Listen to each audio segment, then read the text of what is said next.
Okay, we're ready to go. Perfect. Thank you very much, Amy. So we are here for our regular session city council meeting for September 13th, 2021. We have a hybrid meeting going on tonight, and we have two or more of our council members that are joining us virtually. Amy, would you please go ahead and call roll? Sure. Councilmember Berlant, I am here. Councilmember Amaro will be absent. Councilmember Dowden Calvillo, I believe, will be joining us shortly. Councilmember Riddell Harris. Here. And Mayor Spokley. Here. So for everybody who's maybe watching virtually, I'm going to be looking that way because that's where our screen is. So if you see the side of my face, I apologize. That's kind of what's going on here. Next up on our agenda is the Pledge of Allegiance. So if everybody would please stand and join me in the Pledge of Allegiance. I pledge allegiance to the flag of the United States of America and to the republic for which it stands, one nation, under God, indivisible, with liberty and justice for all.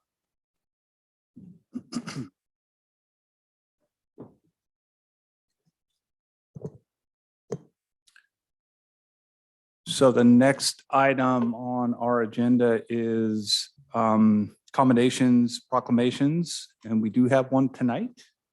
And this is one of my favorites. We have some familiar faces in the audience here tonight. So welcome, everybody. Good to see you all. This proclamation is in acknowledgement of Hunger Action Month for September 2021.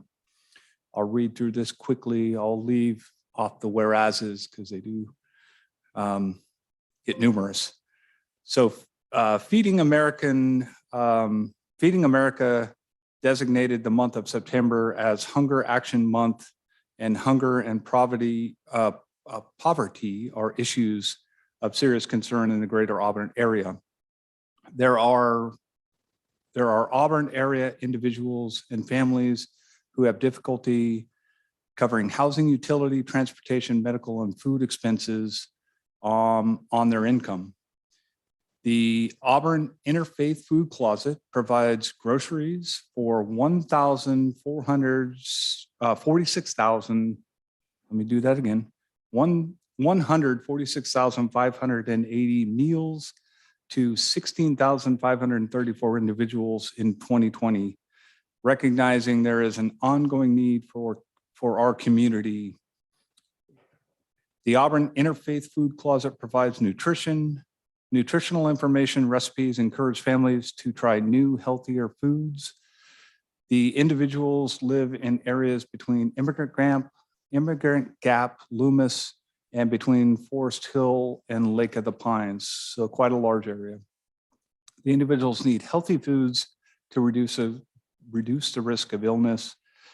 The Adventist Community Service and the Auburn Salvation Army are also providing food assistance for these folks. Because these agencies rely on financial and food donations from our community, the City of Auburn encourages its citizens and businesses to support these organizations. The Auburn Interfaith Food Closet is hosting a community food drive on Saturday, September 18th, 2021, from 10 to 4, and at two central locations, the Pioneer United Methodist Church and the Auburn Presbyterian Church. So please, if you can, go and donate anything you can afford to donate. The City of Auburn encourages citizens and businesses to make everyone aware of the hunger needs in our community and how Auburn Interfaith Food Closet, Adventist Community Services, and Auburn Salvation Army can help to serve those needs. Therefore, be it proclaimed that I, Matt Spokley, Mayor of the City of Auburn, on behalf of the City Council, hereby recognize September as Hunger Action Month and encourage all of its citizens and businesses to support the needs of this agency to reduce the hunger in our area. So thank you very much, folks, for all showing up. I'm not sure how we do this in this given environment, but I've got the proclamation here. I will sign it. Did I sign it already? No. Can dig for a pen in my briefcase, but it might be quicker. Thank you.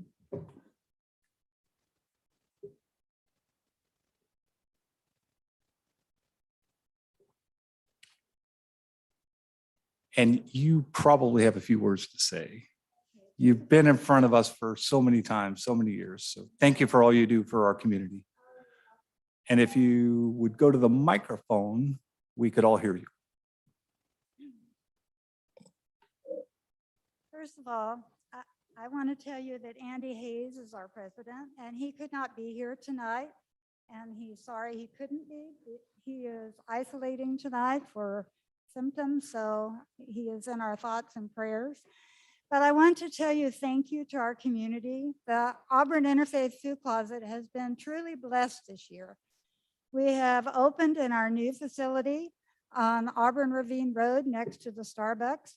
So next time you need a cup of coffee, go by, get your coffee and come do a donation with us or come by for a tour. We'll be glad to treat you to a tour.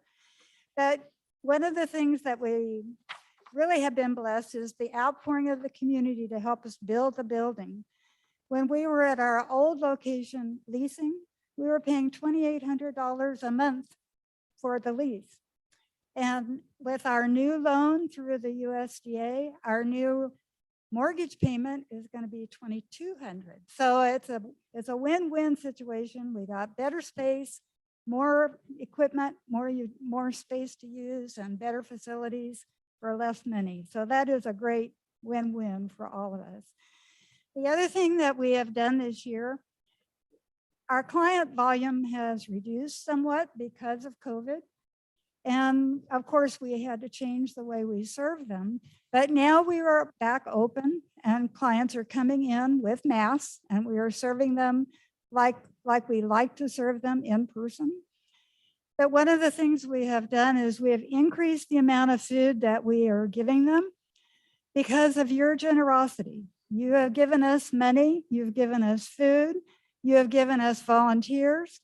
And because the volume of clients are less, we are able to give them more. We still say we give them 9 meals, per person in the family.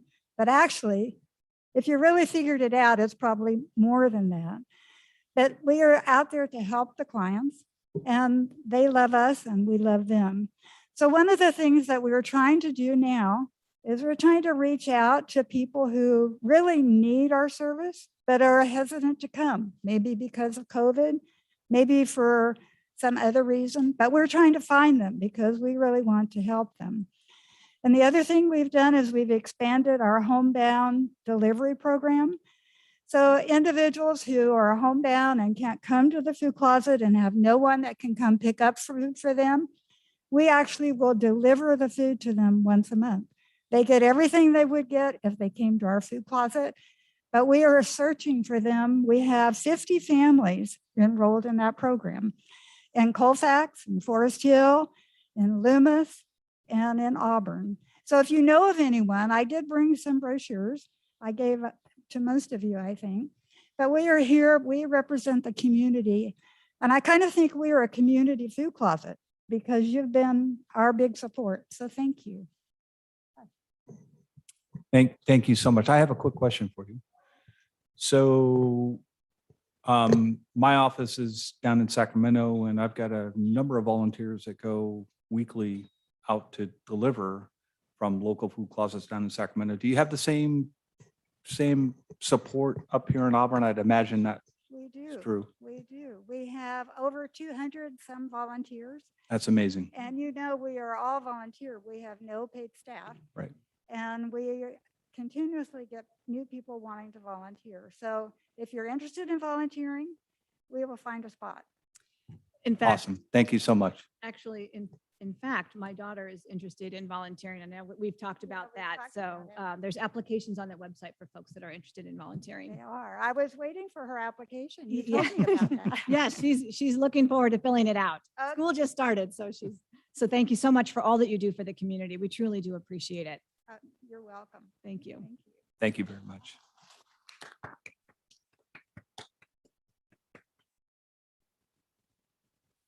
All right, next item up on our agenda is the agenda approval. This is a time set aside for the council members and or members of the public to remove, postpone, or change the listed sequence of agenda items. The agenda will be approved by a consensus of the council. And I'll look to our online members as well as our in-person members. Do any of the council members have any changing of the sequence on our current agenda? I see Councilwoman Riddell Harris has her hand up. Hi, can you hear me? Yep. Okay, I was wondering, I know we have a couple of public comments and there's a lot of interest in the Carnegie Library building. I was wondering if we could move that first on the council business. So that way, if we go longer with the report from the fire department, that they would be able to step off if they would like. See the fire folks here, they might be mad at me, but I think that's a good call. Let's go ahead and move the Carnegie John said it- Library up to John said first- it should be pretty short, so. First on council business. Thank you. Any other comments from the council? Yes, actually, this is sort of an item of protocol, but I would put it here under agenda approval. I would request that tonight we adjourn our meeting in memory of Sergeant Nicole G., who, the United States Marine Sergeant G., she was 23 of, actually from Roseville, was tragically killed on August 26, 2021 as a result of enemy attack while supporting evacuation operations in Kabul. Sergeant G's father actually is from Auburn, California, and went to high school with my husband and I. So I would respectfully request that we adjourn tonight's meeting in her memory. So I completely agree with that. I'm looking to my fellow council members. I think everybody would agree with that. And Alice, at the end of our meeting, I'll turn it back over to you to do the closing. I'll be happy to do that. Thank you. No problem.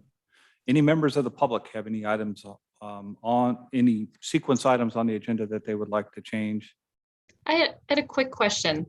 Sorry. I thought I had heard that we were going to continue item number 17 on the American Rescue Plan Act funding until after the strategic planning meeting. Is that something we do now or later? That's something we do now. That's why the city manager was frantically waving at me. Oh, okay, trying to- sorry. Thank you.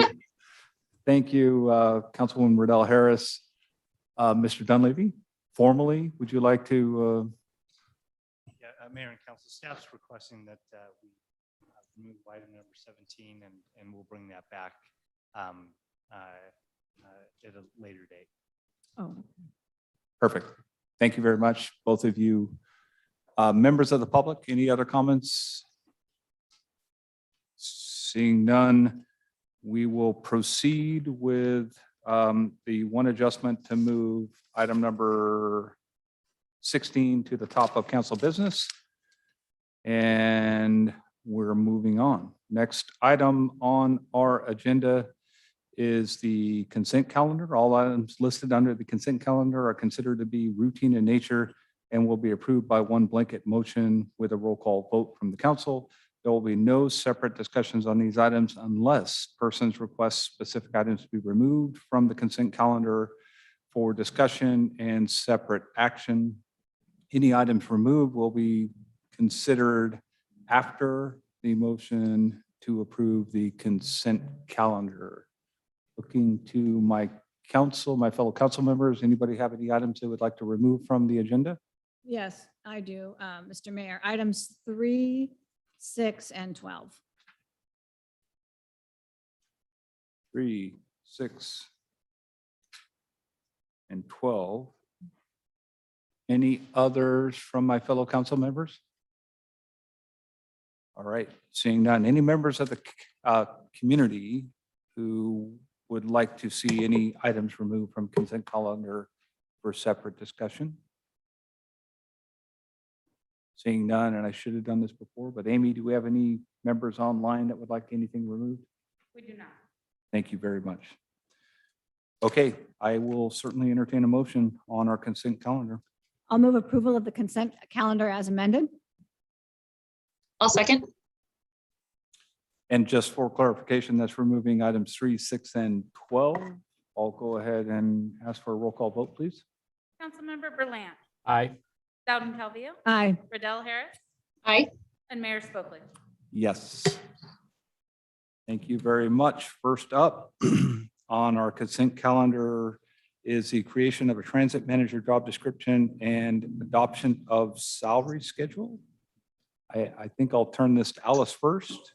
Yes, just really quickly, I had a couple questions. Thank you very much for putting this together. Here under fiscal impact, it says that we would see a fiscal savings of approximately $69,000. And I just wanted you to briefly explain that. I think it's the salary savings because we're not filling the director of the planning director slash public works director, sort of maneuvering those positions around. But just for the purposes of transparency, I was hoping that you could elaborate on the fiscal savings on that one. Yeah, I know Sherry Harris is. I'm here. They've kind of wrapped all the savings from a number of things that we've done, namely the reorganization of the department.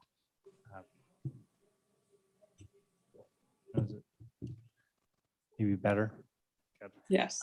So the overall savings, I think that they've wrapped together include the savings from the entire reorganization of the department. We have established the position of Public Works Manager instead of having the director. This position, the Transit Manager, is basically a bump for the current Transit Supervisor. And when you add in, even with the addition of the analyst position, it's come up with an overall savings of almost $70,000. Okay, thank you. I That's just wanted to correct. have a little bit more explanation. The only other question, since I actually removed this item from the agenda, is when I was looking at the class spec itself, we talk about knowledge of various issues dealing with transportation, vehicle inspections, things of that nature. But in the education and experience guidelines, the experience we ask for is just 5 years of supervisory experience that includes administrative experience. The education and training, which is, they talk about high school and then additional specialized training in staff supervision and so forth. And I just thought that it might be beneficial to add something about transit experience, or, I mean, because really anybody, so many people, I know we want to try to, cast a broad scope here, a broad net to get as many people in as possible as potential candidates. But I mean, I just thought it would be prudent to say something about having some transit experience or experience managing vehicles or something in there that just makes it relevant to the actual position itself, so that when folks are looking at this online, they know that they would need more than just, if they were the financial officer at a bank, they may not, that was a supervisor, they may not necessarily qualify for this particular position. So, In the position scope, this is Sherry, in the position scope under license and certificates, so they have to have those school bus and those paratransit vehicle certificates that are issued from the Department of Transportation. So in order to get those, they have to have that transit experience. okay. And yeah, and years of service. I appreciate that. And I saw that. And also we talk about knowledge and abilities, but Mhm. just because this is something that I do every day with regards to classifications, I just thought that it would be prudent if we just put something in there that makes it clear that we're looking for that kind of experience as well. So Okay. Okay. I'm not gonna, again, if it's just, 5 years supervisory experience that includes administrative experience, working in transportation, some component of transportation, just something that gives a more clear definition as to what we're looking for and why. So Okay. Absolutely. that's it. Okay, any other questions from the council? Any questions from the members of the public that are here tonight? And Amy, anybody online? All right, seeing no additional items, I'll go ahead and entertain a motion. So I'll move to, by resolution, that we adopt the transit manager job description as amended and corresponding salary schedule and direct staff to start the recruiting process. I'll second it. Motion and a second. Amy, if you wouldn't mind doing roll. Councilmember Berlant, Aye. Dowden Calvillo, Aye. Riddell Harris, Aye. and Mayor Spokely. Yes.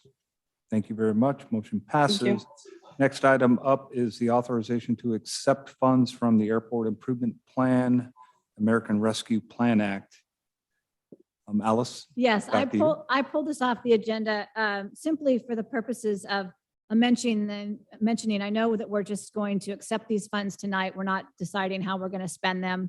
That's for a later date. But I just wanted to say that in that process, I would love to involve the airport stakeholders and give them an opportunity to suggest some ways. And we're not talking about a lot of money, $59,000, but we do have an upcoming stakeholders meeting at some point. So I think it would be prudent to have that discussion with them and to get their input on what we ultimately do with that $59,000, just to get an input. So that's really all that I had to say on that item. I don't think they won't let us. I Have know, them but I want to involved. be proactive and I want to go on the record All right, well that done. we're saying that now and not after we already accept the funds that we're looking to for their input. Perfect. Thank you very much. Any of the online council members, Berlant, Riddell Harris? Nope. Any members of the public have any comments on this item? Seeing none, no online folks. All right, I'll go ahead and entertain a motion. I will move by resolution that we authorize the fire chief to accept Airport Improvement Plan, American Rescue Plan Act monies in the amount of $59,000 for costs related to operations, personnel, cleaning, sanitizing, janitorial services, and combating the spread of pathogens at the airport and debt service payment purposes. I'll second. Thank you very much. We have a motion and a second. Amy, roll call, please. Councilmember Berlant, Aye. Dowden Calvillo, Aye. Riddell Harris, Aye. Mayor Spokely. Yes. Motion passes. Next up is the fire department staffing increase item and back to I you, Alice. know, It's all right. dominating the time on the mic today. I just had a couple of questions, and I know I spoke with our city manager about this. Under fiscal impact, you say that there's about $266,000 in the current fiscal year, that we're really only looking at one-time permanent firefighter and then these three limited term firefighters. But what is our anticipated ongoing cost for that one-time firefighter? I didn't see the breakdown there because I understand what the limited term could be here today, they could be here tomorrow, what have you. I'm not against it. I was just trying to understand the fiscal implication. Good evening, Mayor and members of the council. Nathan Bagwell, serve as your finance director. Thank you for the question and the opportunity to elaborate on that. Correct. Yeah, as the three limited term, they're scalable. They could go away. You are correct to hone in on that amount because it is prorated for this fiscal year. It would most likely be in the 90 to 95,000 fully burdened. That would include every additional PERS and benefits and such. Okay, great. Thank you very much. You're welcome. Appreciate that. That was the only question I had. Nathan, I'm sorry. I have a follow-up question. So in my conversations with staff, the reasons for this particular new position would be to offset some of the overtime hours and overtime obligations that the fire department is currently experiencing. That's among the reasons. What we're finding too is just there's a high level of attrition that's been occurring within the last year for a variety of reasons. Yes, because we are experiencing higher levels of overtime as the staff report indicated. Also because we have been unable to participate in strike teams. And that's something that we expound upon a little bit too with the data there. As we show the last couple of years, that's been a mechanism with which we've been able to offset a high level of overtime costs. Unfortunately, that's something that's really difficult to forecast. Obviously, you don't want to see large fire events, but not having the ability to do that has been something of a hindrance. So this could potentially open that door for us. And then, as you mentioned as well, the scalability of not having someone at a higher scale serving those overtime hours will kind of help offset some of those costs. Okay, great. Thank you very much, Nathan. Appreciate it. Before you leave, I'll see if any of the other council members have any questions. I just Councilmember have a Berlant? comment, Mr. Mayor. Comments. Okay. All right. Thank you Okay. very much. Thank you. Do we have any other questions from members of the public on this item? Any online questions, Amy? Okay, seeing none, we'll go ahead and go to comments, and I'll jump up to Councilmember Lamb. Just since it got pulled, I'll just really quickly, this is a standard in the fire service. In fact, most fire departments have a relief shift to be able to fill behind, because there's always training, medical, vacation, and other reasons for employees, specifically firefighters, to be out. So very supportive. I do want to correct from my point, Nathan's comment. This is not an attrition problem. This is a retention problem that we have with our firefighters and being able to keep them. And unfortunately, that steady stream is still out the door. And so for me, I think this is a critical step in making the department healthier in the long term, but we still need to work on our recruitment and our retention for our fire department. You know what, I see that we have our fire chief on the call, and I didn't give him an opportunity to speak. Chief Spencer, do you have anything you want to add to this item? Thank you, Mr. Mayor. I appreciate that. I echo the comments that have already been made. This is really a standard practice throughout the industry to be able to fill for backfill. Remember that we, unlike city staff, you can't leave the desk vacant in the fire department. You have to put a body in the seat on the fire engine. And so that what that's called is constant manning. And so when we have opens positions, we continue to see that increase in overtime. And so that's kind of the background of it.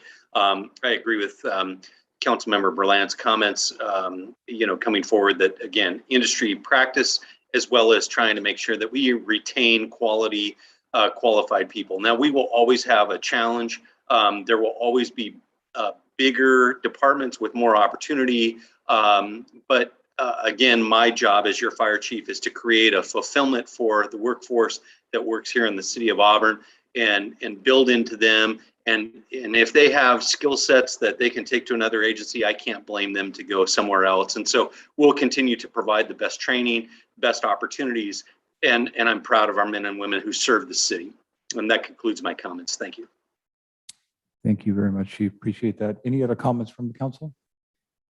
I did. I wanted to echo Councilmember Berlant's comments with regards to retention, and the chief as well. So I'm very aware of that as well. I think that this is a necessary step, and I look forward to the continued work that we have ahead. So thank you. Thank you very much. Councilwoman Riddell Harris. Thank you, Mr. Mayor. I also wanted to say that I'm in strong support of this. I think it's very important, not only for the reasons that Councilmember Berlant said, which is very true, but also the amount of overtime that the staff has to do in these situations is difficult for them. And also sometimes it leads to further injuries because they are working really hard and working long hours. And, that's what happens after you work so many hours overtime. So I think it'll be important for not only for the mental health, but the physical health of our fire staff to make sure that we have that additional staff behind them so they don't have to work as many additional hours of overtime. I think it's really important.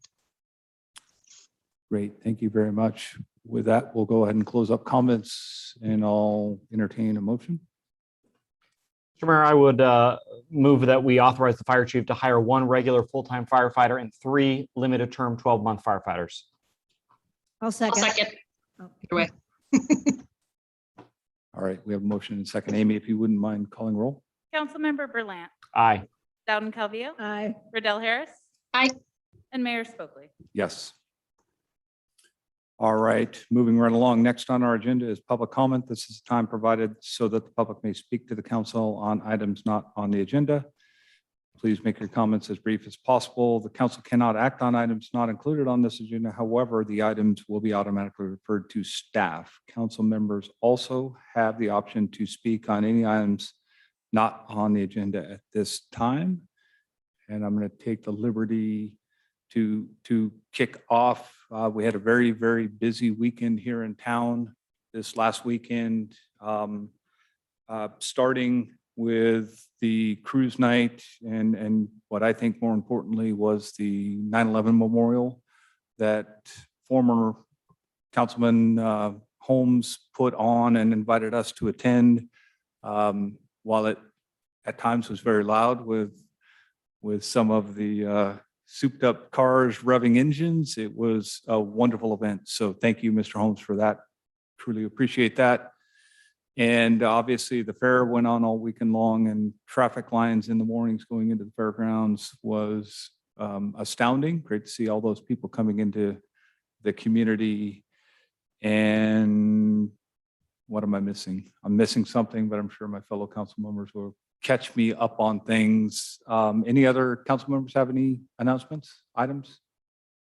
I think I saw Councilmember Lance's finger go up first. Councilwoman Riddell Harris will be second. Okay, thank you. Sorry, Councilwoman Riddell Harris. Quick to the draw tonight. Real quick, I just wanted to mention for everybody that the 7th Annual Auburn Community Service Day is on the books, October 2nd from 7:30 a.m. to 1 p.m. We are set. We are kind of positioning ourselves and centering ourselves this year at the Auburn School Park Preserve in kind of mid-Auburn. And from there, we will branch out to a number of different community service projects. One of them being at the School Park Preserve, obviously, both the pollinator garden behind City Hall, as well as some beautification and some other work at the School Park Preserve itself. The fire department will be leading a fire fuel reduction project closer to the Baltimore Ravine area off Hurdell.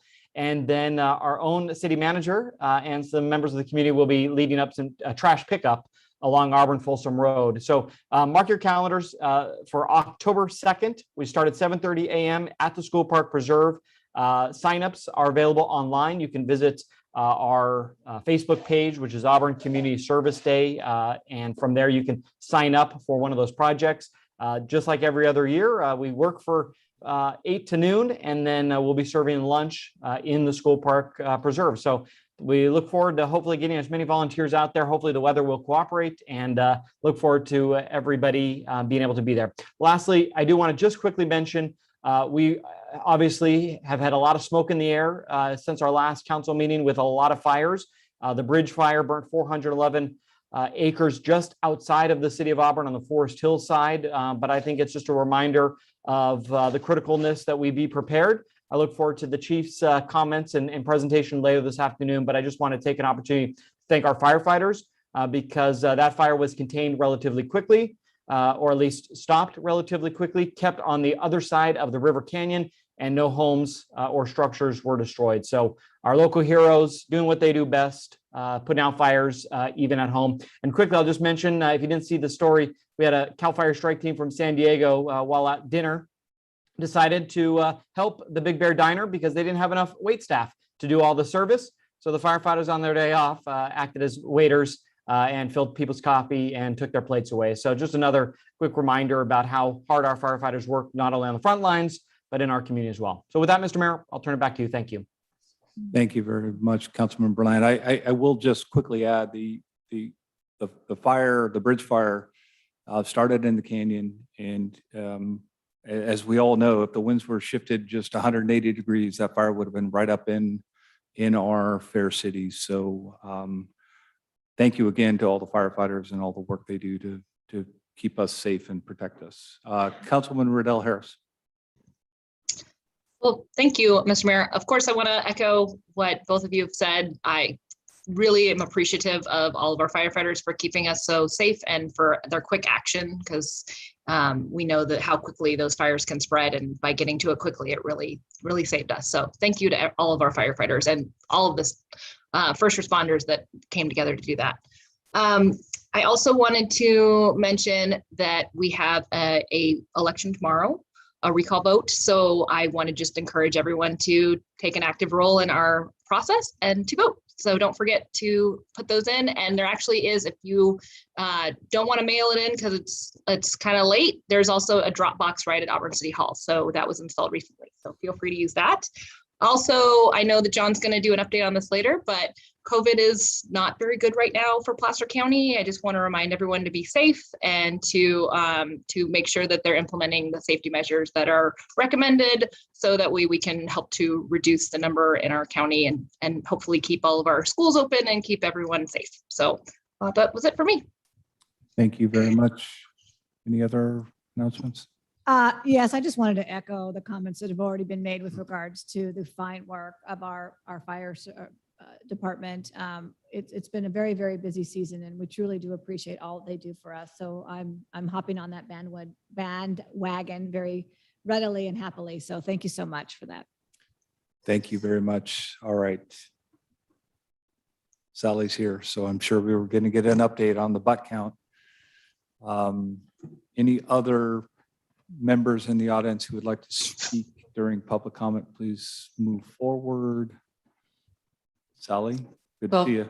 First, I have to do a little history about the Auburn Airport. I used to take care of Bill Clark from the Bill Clark hangar, and he started flying in the 1920s. And he told me that the original Auburn Airport started where DeWitt is. And it was one runway in a cow pasture, and you had to bring someone out with you to help chase the cows off the runway before you could take off. And now I've been trying to keep Auburn beautiful, and the smokers, well, let me put it nicely, don't care. Oh, I'll say it as a plumber's daughter. They don't give a shit if they're throwing these things. We And have a dump button? Nope. It's all right. Go ahead, Sally. And as of today, I am now 2,083,336 cigarette butts that won't be eaten by birds, dogs, fish. Because I talked to someone who had gone fishing. He took his fish home, and one of them he cut open. There's a cigarette butt in the stomach. And dogs eat them. When I started, I went out to lunch with my younger sister's brother-in-law and his wife, and he was saying that not too long before, they had coverage on the TV where this dog had swallowed a bunch of cigarette butts, and they opened up the stomach or the intestines, cleaned out, showed this big wad of filters. So from then on, when I'm walking around and people have their dogs with them, I have to tell the dogs, no eating cigarette butts. They're bad for you. So anyway, that's it. Sally, how many years have you been at your community project? I started October 2014, Wow. and Amazing.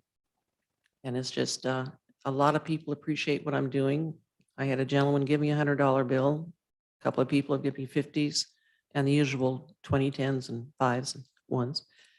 I found a $100 bill, and when I started, I found a coin purse with $70 in it, but there was no name on it, and I wasn't going to walk up to someone and say, "Is this your $70 in here?" So I kept it. And it's just, I mean, I'm wearing my 15th pair of shoes from the Auburn Running Company, not charging me. And I've got, I think, 13 t-shirts, different t-shirts that Dancing Dogs has done and not charged me. And a lot of people appreciate what I'm doing. As do we. Thank you very much. You're welcome. Appreciate it. Any other public comments? I see Mr. Holmes. Yes. Mike Holmes, a resident of Auburn.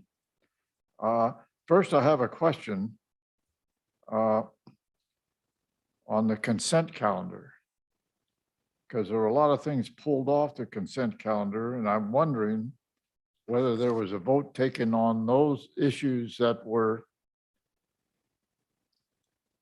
still on the consent calendar not having been pulled off. Yes, I made the motion to adopt the consent calendar as amended. All right, okay. Thank you. Thanks for making sure we're on top of it. Exactly. Well- It's good to check us. Yes. Yes, all right. So anyway, first of all, I want to thank the Auburn Fire Department and the Police Department for their participation in our 9/11 ceremony on Friday night. It was well, of course, it was, the last night for the big turnout for the Cruise night. cruise night, yes. And and even though I was appalled that when our fire department representative was speaking, that somebody just down the street a little ways started revving their engines to drown out what the spokesman for the fire department was saying. So anyway, I just wanted to mention also that I was disappointed that the Economic Development Commission recommendation for the Auburn State Theater was not on the agenda tonight. I mentioned it to the city manager. He said it's going to be on the next agenda, I guess, so we can move that along. So as you know, the Auburn State Theater provides a lot of economic endurance to the city. And finally, I wanted to mention that I think it's time that the city of Auburn seriously take a look at adopting some measures for photovoltaic electric systems here. City Hall, behind City Hall, and also at our big parking lot over by the railroad station. I've pointed out in other venues that Placer County has taken major steps to get their parking areas covered with various things to preserve, to save solar power. The Sierra College has done that, and the Auburn Recreation District is moving forward with that. And it seems to me that it's time for the city of Auburn, if we're all concerned about things like this global warming and that sort of thing that has been in the top of the business for a number of years, that maybe we ought to be taking a serious look at that. And we did look at that for the city about 15 years ago. And at that time, it looked like because of the technology at that time that it did not really pencil out as far as the city was concerned. But I think things have moved forward enough now that we ought to take a look at it. And I have a draft of an RFP if the city would like to move forward with that and see if we can't get something moving in that area. Thank you. Thank you, Mr. Holmes. Do we have any other members of the public who would like to speak to the council tonight? I have two public comments I received via email. Great. Thank you, Amy. One was about 15 minutes before the start of the meeting, so I just got it formatted into this slideshow, and I'll show that public comment. The other one was received about a week ago and has been provided to the council.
And the next one.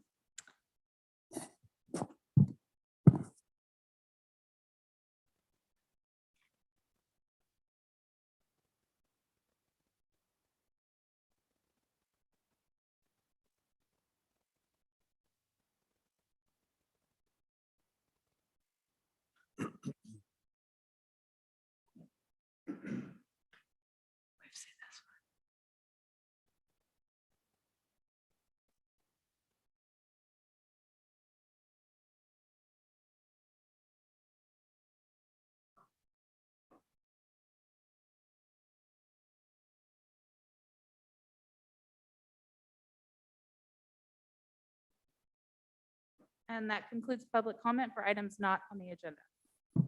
Thank you very much, Amy. Appreciate that.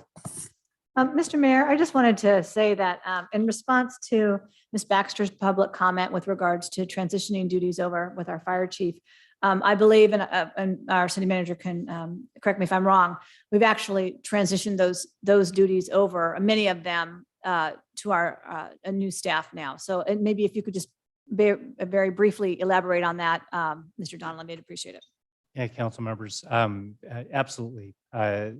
The airport has many different facets. One of the largest is the property management, which involves both the airport as well as the airport industrial park. And all of those responsibilities within the past 3 weeks or 4 weeks have been transitioned over to Jonathan Wright, who is our new economic and planning manager. The other aspects of the airport, overall management of it, I can tell you is part of a very active discussion on the transition of the overall management. One of the things that we're looking at is the overall, we've been waiting for our stakeholders meeting so that we can hear from them, that will help us to further define and eventually have the full transition. And absolutely agree, the chief needs to be spending time on fire things, and that is precisely what's happening right now. Thank you very much. I appreciate that you elaborated on that point. And I know that we will hear from our fire chief with regards to the chipper program. I have questions on that too. So thank you very much, Mr. Mayor. That was it. Thank you, John. Our airport planning meeting is September 16th. No, You know what, we've kind of given, when I give my COVID report, it'll be further justified, but we've actually decided to postpone the meeting to October 13th. October 13th will be a hard meeting, but given where the spike in COVID in Placer County is right now, us having a meeting out at the airport with 40, 50 people out there just probably wouldn't be a good idea. Fair enough. You said October, we moved it to what date? October 13th. Thank you. I also wanted to respond to one thing, if that's okay. Yes, please go ahead. About the interest in putting PV in on our city facilities and having greener energy. I know that I've been talking with John about getting some green energy options through Pioneer and other green energy. So I just wanted to clarify, John, are we looking into finding greener sources for energy for our buildings? Is that still moving forward? Specifically, yes, we actually have a quote from Pioneer Energy, and eventually we will get to that. But yes, we have looked at the green option from Pioneer, and we will get there on that. Okay, thank you. Great, thank you very much. And I believe that we are all wrapped up with public comments, so we'll move on to council business. First up, as adjusted on the agenda, is item 16, which will come up next, which is the Carnegie Library Building Phase 1 assessment. And I'll turn this over to the city manager. Amy, do you have my presentation? Yeah. Can I just take your mouse?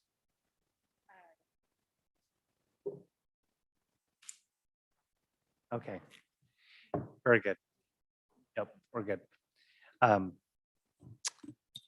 Mayor and council, tonight I'd like to kind of give you an update on the overall Phase 1 assessment that we did for the Carnegie Library. And I've presented really quite a few things. The assessment, very similar to when you purchase a home, we went out and found a commercial building inspector to go out and look at the overall Carnegie Library. Without question, the Carnegie is very much an asset to the community. But there's a really important bottom line. It's a really old building, and it doesn't necessarily have the same amount of use and occupancy, which when that happens and you have a building that sits, a number of things happen. if you can go to the next. So the overall assessment went through and has actually multiple components to it. They looked at the site, they looked at various aspects of the overall property. If we can, let's go to the next. Looking at the site, one of the things that is very evident, it's basically the library is tucked in between two different driveways of two private residences out there. You have sloping that doesn't necessarily work 100%. Next slide. We have vegetation. Again, a lot of this is just simply because it's an unoccupied building, but vegetation growing up into the building, overall issues with irrigation, those types of things created some issues. Next slide. The one thing about the building, it may be an old building, but it does have some very good bones to it. Structurally, I'm going to point out a couple of things, but I'm not picking on the building. It's just the reality of having a building that's 100 years old. But if you look at the underneath the building, they actually had pretty good wood back there, but very full inspection. Next slide. Next slide. The building has cracking. The picture that I have up there right now shows some of the spalling that's actually happening on the outside of the building. That's kind of indicative to an older building. Sometimes any steel that they have will have a little bit of expansion and cause a little bit of cracking in the brick. Next slide. You have issues with the windows, and in some cases you have outright cracks that are taking up a good part of the overall building. Next slide. One of the issues with the building are the windows. The windows are original windows. They're beautiful windows, but once you get to a certain age, depending on the overall care, how much they've been painted, the overall maintenance, my bet is that probably most, if not all, the ropes that actuate the weighting of all these windows. When people say, "Oh, you can't open up the windows," it's probably because you can't. They're very heavy, but you have issues with the windows. Next slide. You have the roof. The roof's all rusted. That's just what you get with a 100-year-old building. Is the rust necessarily causing major issues? No, but it does represent the overall wear and tear on the building. Next slide. The overall gutters, the overall outside, the building. There are some aspects of the building that could use some paint and some power washing of the building. Inside, you have plumbing. The reality of the plumbing over the years is that it's really kind of a mishmash of different types of repairs, different types of plumbing that's in the building. In this case, you see some galvanized pipes that are wrapped with asbestos. As long as the asbestos isn't going any place, it's not a huge issue, but as you get in to replace those pipes and put in additional fixtures, it represents an issue that needs to be dealt with. The heating and air conditioning, the one good thing is the building has pretty good heating. As they went through and they looked at it, the heating is fine, but for all the people that love today's modern amenities like forced air, the building doesn't have air conditioning. It has a number of evaporative coolers that are located that do push a little bit of cooler air into the building, but not completely. The electrical system, if you go throughout most of the building, the inspection indicates mostly knob and tube wiring, which goes back to the original construction of the building. There's also quite a mishmash of different types of electrical repairs that have been made in the building. To modernize various aspects, the electrical system definitely needs to be looked at. That's pointed out in the inspection report. Next slide. Another issue is water intrusion. We've seen water intrusion both from maybe some broken or misplaced irrigation that goes alongside the building. Next slide. You also see water intrusion coming in, obviously, from the roof and the ceiling. Again, just a reflection of the overall age of the building. Next slide. If you look at just an overall summation of the needs that's included in the report, quite a few things. And I just want to preface, they're age-related issues. Is there any sign that the building has been completely neglected or abused? Not really.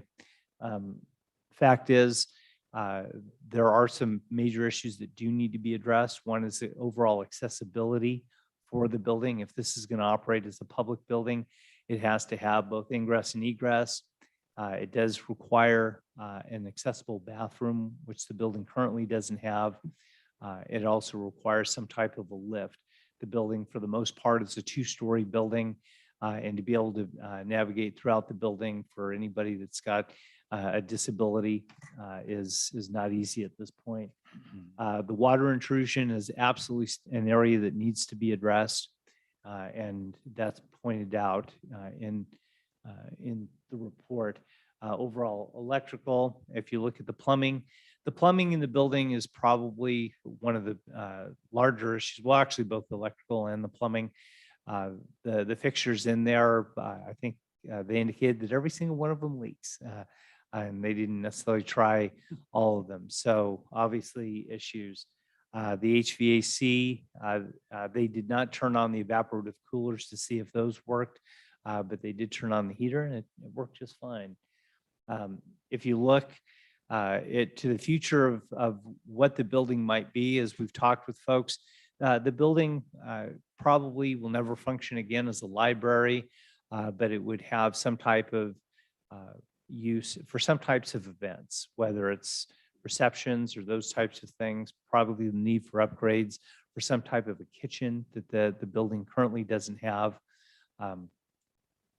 as well as the provision of at least one accessible parking space. The library is located in the middle of a residential neighborhood, and it's something that needs to include at some point at least one accessible space, which is required under accessibility laws. If you look at the overall survey, the reality is that the repairs to this building are going to be very expensive. If just taking a very ballpark guess, we're looking at somewhere between $700,000 and $1 million to get everything. We know that the accessibility upgrades themselves are going to probably be between $300,000 and $400,000 for them to go. Staff's kind of brought in some options tonight. This is just meant to be a information item to give you an update on what we found through the inspection. This was a phase 1 inspection. At no time are we getting necessarily any hard numbers on overall repair costs for the building. I have put a couple of ideas on some of the next steps. One would be a phase 2 analysis, which is where we would actually step back and try and figure out what the costs are. The second is the idea, and the council has already received proposals regarding community collaboration, which absolutely is right there in the staff's recommendation. This is an asset for the building, for the community. The idea of one or more community organizations that would look to come into the building and actually help in the overall renovation. Here's what we know. We know that the volunteer organizations can repair this building at a much lesser cost than the city can. If we go in, it's going to be an all prevailing wage job, and it will be probably 30 to 40% higher cost. The idea of sweat equity that can come in to the overall project would be very strong. One thing we know about Auburn, we have awesome organizations in this town that could probably pull it off. The last option would be the idea of selling the building. If for some reason we weren't able to get an overall community collaboration, I just add that in because it's a fact.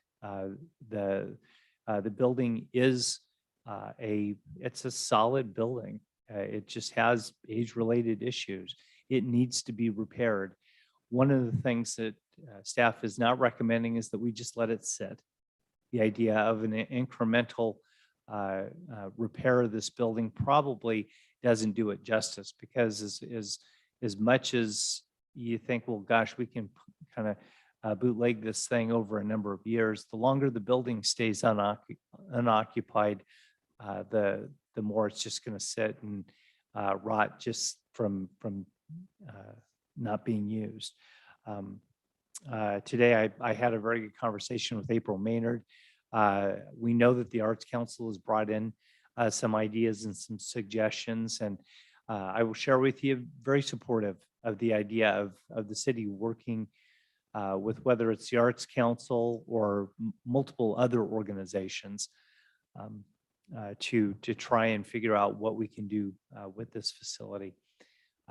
So with that, I'd be happy to answer any questions that the council might have, and give my best. Thank you, John. Appreciate that report. I'm sure we have questions. We'll go to the council. And I don't see fingers, so I'm going to pick. Rachel, do you have any questions? Let Daniel go first. Okay, Daniel. Okay, I thought it was fair that she would start, but I just have one quick question, John, for you. Are you familiar, or are there any contacts that you have to help us through obtaining historical preservation grants? You know, grants are grants, and a lot of the time, most of these grants come through foundation grants. My guess is that there have got to be groups out there that look to do some type of rehab on Carnegie libraries. They're everywhere.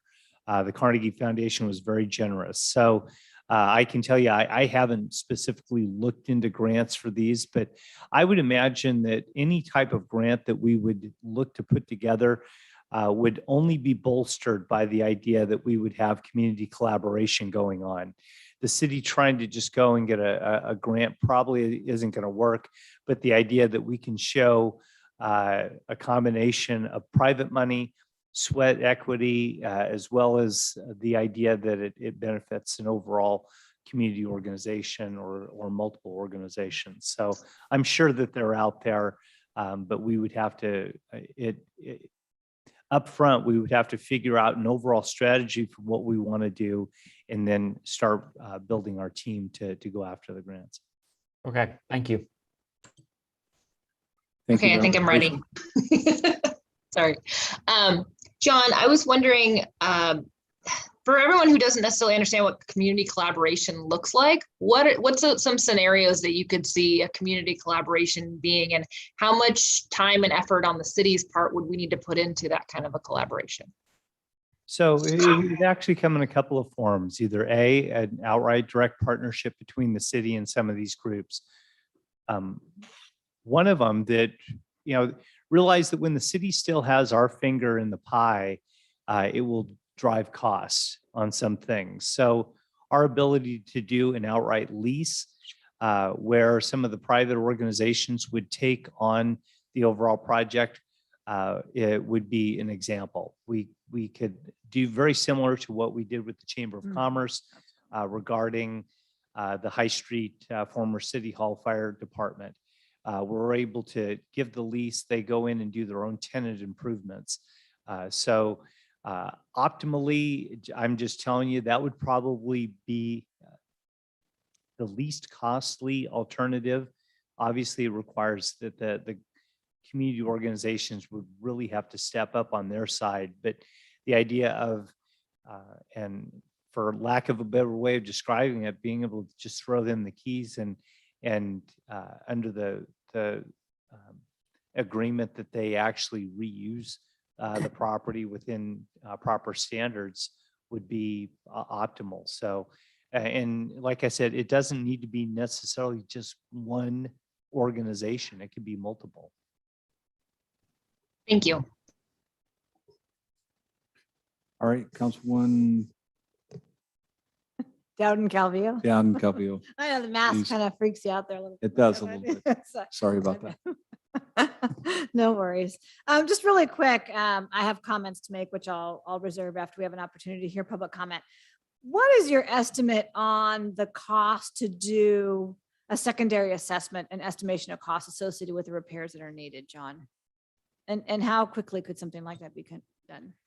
My just guess is in the tens of thousands of dollars to do that. It would probably behoove us to go out and find some type of a general contractor or a direct estimator, somebody who could come in with building assessment, go in, look at some of the very specific things that would be done. So in so many ways, we would hire a building contractor or estimator that would actually come in, break down the project and do that. So I would guess probably in the tens of thousands, probably north of $20,000. It would be like hiring an engineering firm to come in and do it, because there are multiple components to it. It would be, for the most part, hiring a sophisticated architect. Okay, thank you very much. I appreciate that. Thank you, Councilwoman Don Calvillo. So I do have a question. Is this building registered on the National Historic Places Registry? Look, from looking at the cities, I think all Carnegie libraries are somehow within the whole band of Carnegie libraries recognition within the National Historic Registry. Ours is definitely with the state registry and also locally. So falling within the band, does it necessarily have to be reserved back to its original state as per the federal registry? Probably not, but within the scope of the state things, any types of changes that you would make need to be documented. So we would have to do some of those things. But as far as those designations necessarily binding us in any way, I don't, obviously we would have to drill down on that. But my experience with these types of buildings I don't think that we're necessarily bound on being able to fix the building. And based on your understanding, if we are on state and or federal registries, are there heightened level of requirements from a construction standpoint that will be triggered here? I mean, obviously we've got a fantastic building in our city. City owns it. We want to try to restore it. I'm curious, you know, what kind of multipliers are we talking about based on external requirements to improve the building? We can't put Milgard windows in the building, I'm guessing. We've got to do something that's consistent with the historic nature of the building. Does prevailing wage get triggered when we do improvements? Even if an outside nonprofit organization does the work, does prevailing wage get triggered? I don't need answers tonight, John. Those are all the kinds of questions that are spinning around in my head because, again, it's a great building. The city's owned it for a long, long time. And here we are in 2021 talking about trying to get some restoration work that we've had on the books for decades.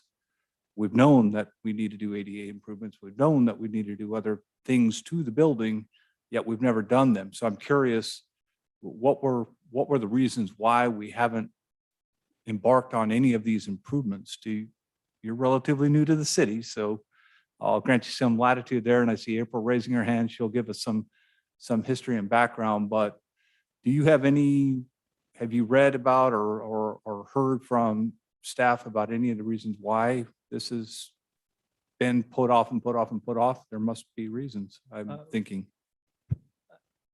Probably a lot of the staff are probably pretty long gone on the why. I can tell you, as far as 2018 goes, there have been some things as far as looking at the roof, looking at some of the improvements, looking at some of the accessibility. You've hit on a great list, and we can probably sit here for a very long time coming up with all the things. My understanding with a lot of the buildings, as an example, the architecture, some of the main components, the windows, you're right. You just can't go throw vinyl windows into a building like this and meet the standard. But do you need to replace everything with knob and tube wiring? No. So the idea that we can upgrade the building based on modern standards for the things that need to be done, you can absolutely do that, but within the context of making sure that the building keeps the provenance of what it looks like. The overall, the windows are the best example. Yes, you're gonna put wood windows back in there. Can you put in improved performing windows in that thing? Yes, you can, but you kind of have to walk that tightrope. Could you put air conditioning in the building? You could, but so it really is a gamut and a balance, but lots of questions. Not ready to necessarily answer all of them tonight. So the council, I think, is done with questions. April was frantically raising her hand in the audience, so we'll go ahead and open up to public comment and invite April up to educate us. Thank you. April Maynard on behalf of the Auburn Arts Commission here tonight. And I just a short, brief history. As you might recall, I mean, this was an art cetera building back in the 80s that was started by, I think, Larry Ortiz and Bud Paseric probably, and maybe Anthony McEgill. And that morphed into what is now the Arts Council of Placer County. So it moved over to Lincoln Way in 96, 97. Anyway, and then the old library artist studios were in there for 14, 16 years. And then Arts Council of Placer County had to go into countywide programs, couldn't do local programs anymore. First of all, the roof was replaced in 15, 16. Roof's in great shape. There's rust on the metal like trim, but there's not, it's not structural. And that's in the report. So when OLAS was leaving in 17, and before that, the Arts Commission was working with OLAS to get an emerging artist downstairs and, working to cooperate and all that. And then they had to vacate. And there was water intrusion on the uphill north side. And so that needed to be repaired. And the city manager at that point, well, first of all, in 17, 18, I think it was, that there was $65,000 in the city budget. 20 was for the ADA and 35 was for other improvements. So $65,000 was in there. And if you'll recall, the windows leaked in the back of City Hall. And there was, I think it was $135,000 or something like that budgeted for that. And as you'll remember, it went on and on and on and on. And then the bricks need to be repointed. All the money for the Carnegie went over to City Hall, the back of City Hall. So in as recently as 17, 18, $65,000 was in the budget. And the plan was when Arts Council Placer County vacated, the building was going to be worked on when nobody was in there.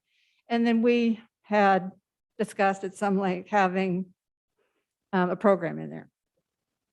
And there had to be a viable business plan. So that's what happened into 19, and then 2020 happened. So it hasn't been vacant for that long. It has been neglected.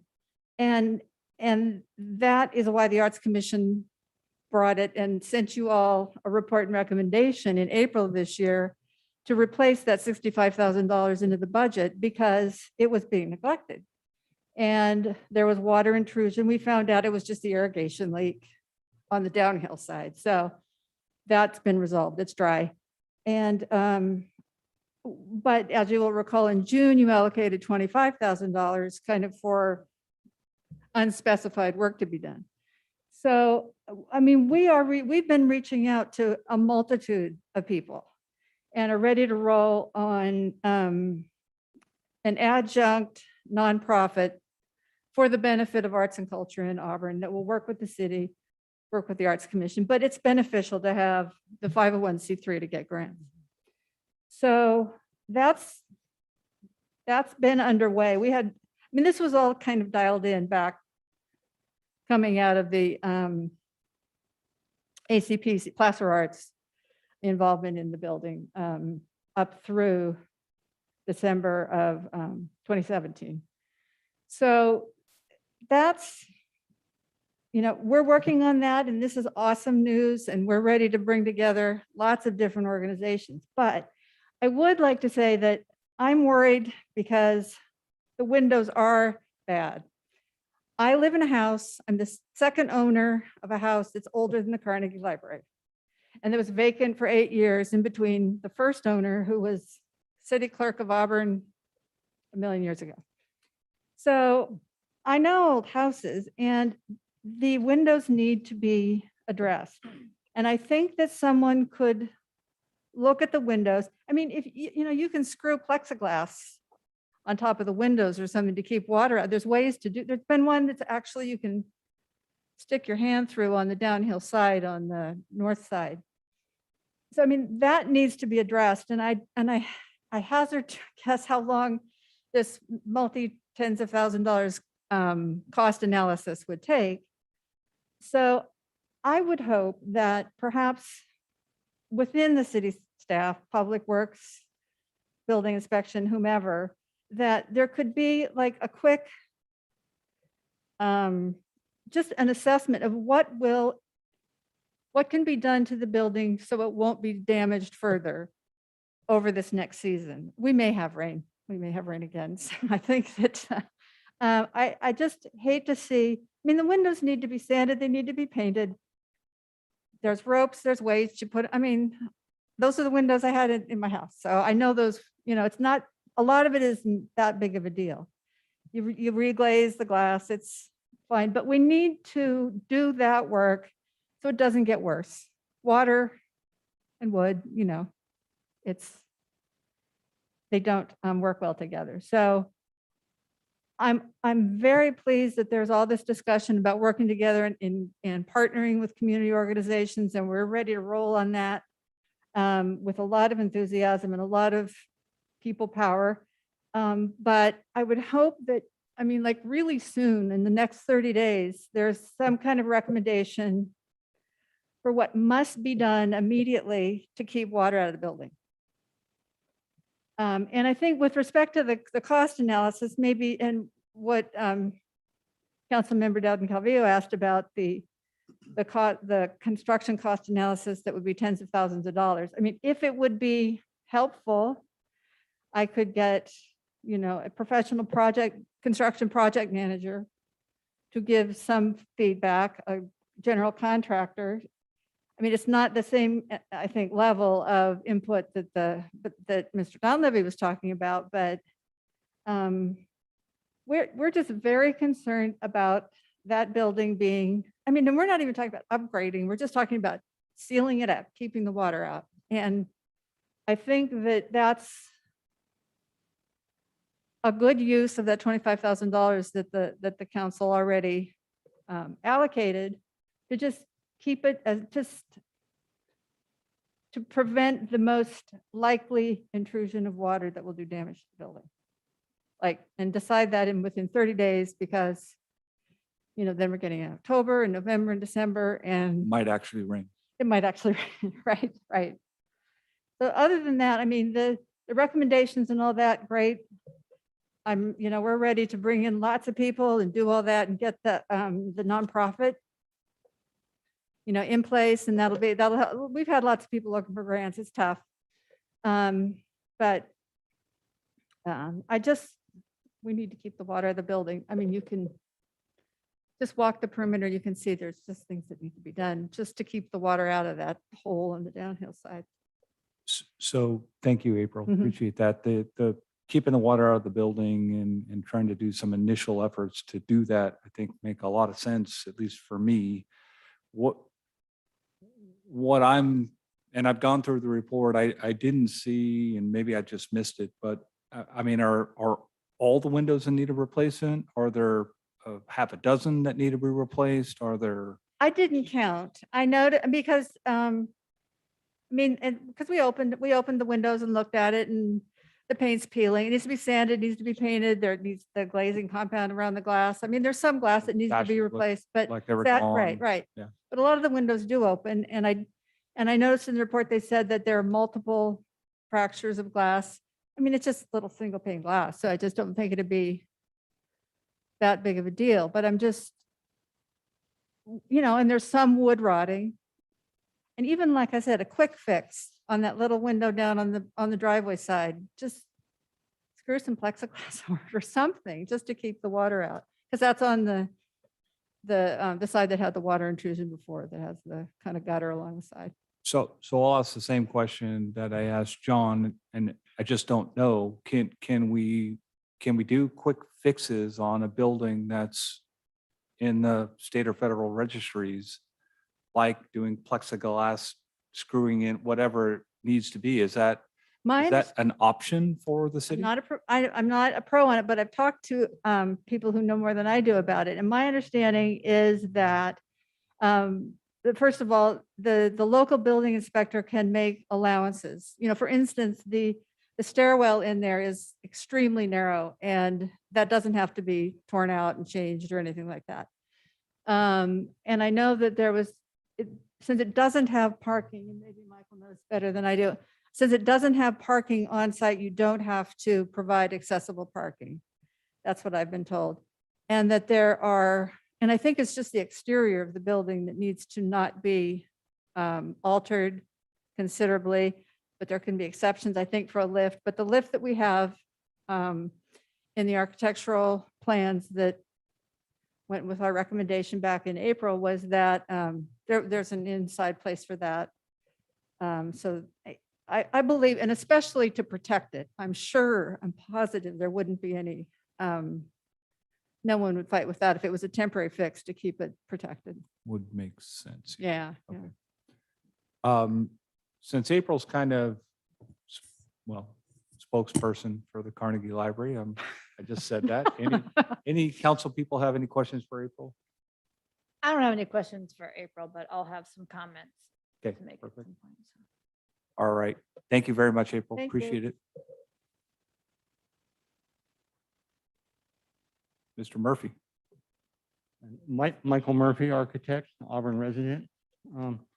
My familiarity with the library started in 1982 when I was hired, and we did floor plans for it to show what the existing extent was that we gave to the city.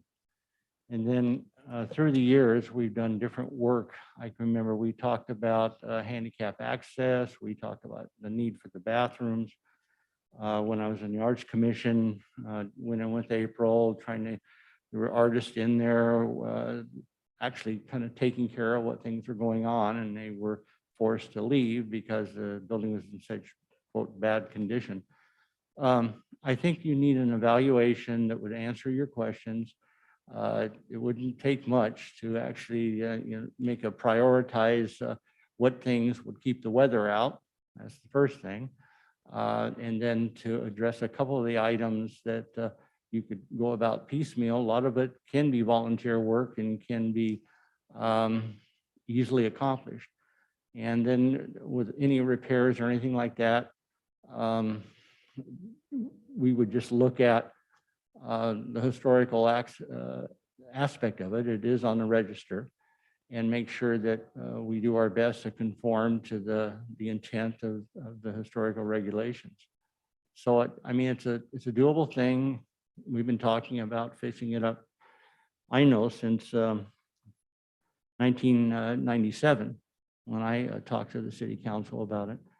And if we can get some funds, we can prioritize what to spend first and then come up with a way to accomplish it so that it's not so expensive. So my recommendation is to get that little bit of a report prioritizing what should be done, working with the city manager and with the Arts Commission, and coming up with step by step what to do, and put some basic costs together as to what it might cost to do that. So, and then a little bit of a report on the handicap access, if indeed it does meet the requirement. The street in front is fairly steep. There's no parking there. And if you can't get on the site, I have to deal with that, like with poor choice with the handicap buildings or on the slopes and a lot of steps, you can't get to them. We have to provide a bathroom, but you don't have to provide a lift to get people into a place where Mother Nature has not allowed that to happen with the slope. So that type of insight helps and get it together and you can get something going. And April can hopefully get her windows, at least the worst ones, solved. That's my thought. Thank you very much. Thank you. Appreciate it, Mike. Yeah. Yes, good evening. Good evening.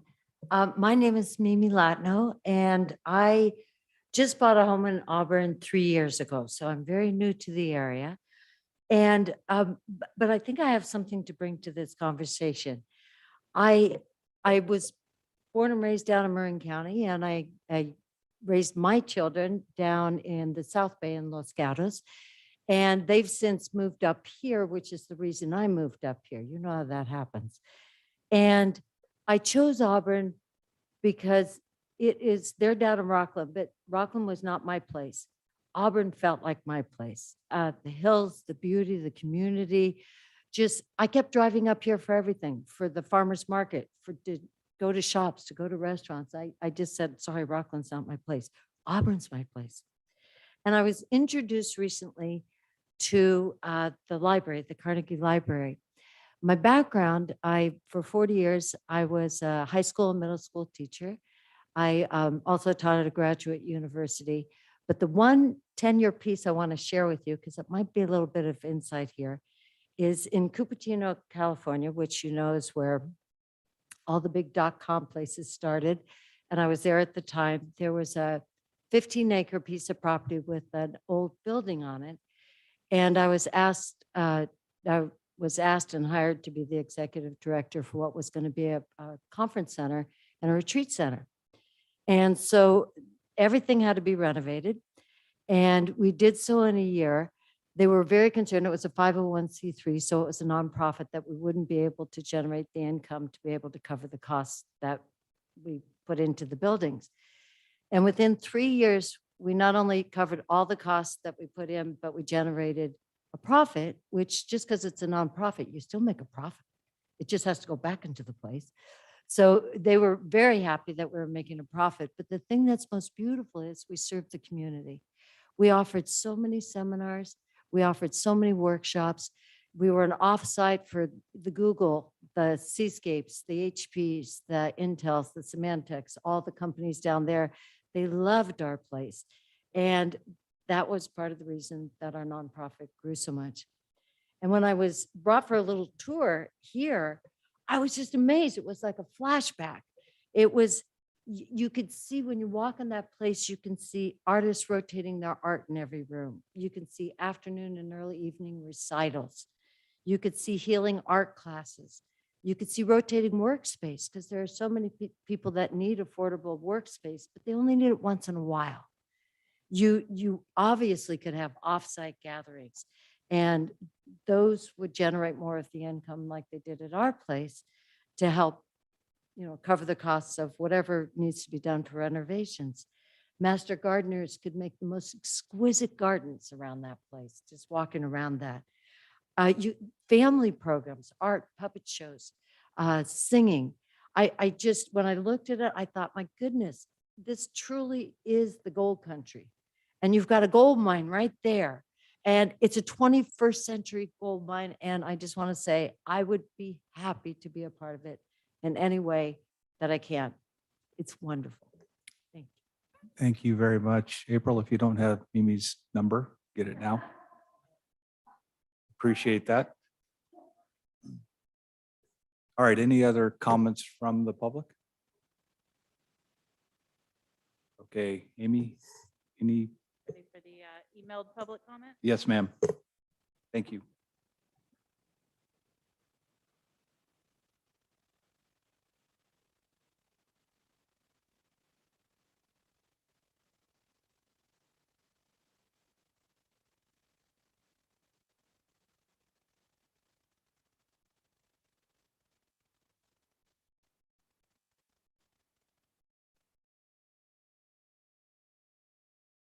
Slightly cutting off the left side in here on Zoom. It's visible, and these are all available in my office if anybody needs a copy. And you also shared these with all the city council members previously, so we have had an opportunity to read them.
That completes public comment received by email.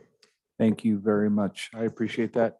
We'll go ahead and close public comment, bring it back to the council for comments. And I'm going to start with Councilman Bowden Calvillo. Yeah, yes, I have comments, but I have some questions first for our city manager. Oh, you whispered that. I'm sorry. Yes, questions, please. The mask is throwing me off. Yes, so sorry about that. It's, yeah.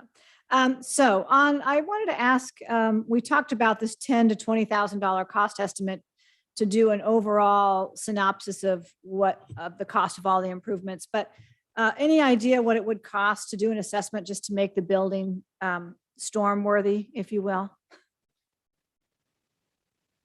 To do that, quite honestly, I think the idea of getting a contractor or that would not cost that much.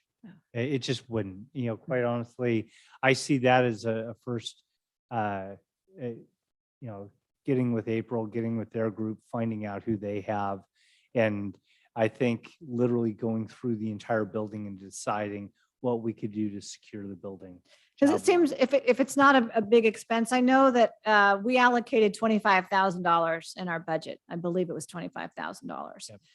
How much of that have we spent? Because we've done this assessment. So what is the balance on that? This cost was for them to do the full evaluation, I think was $2,200 or $2,300, something like that. Okay, so we have at least $20,000 still left.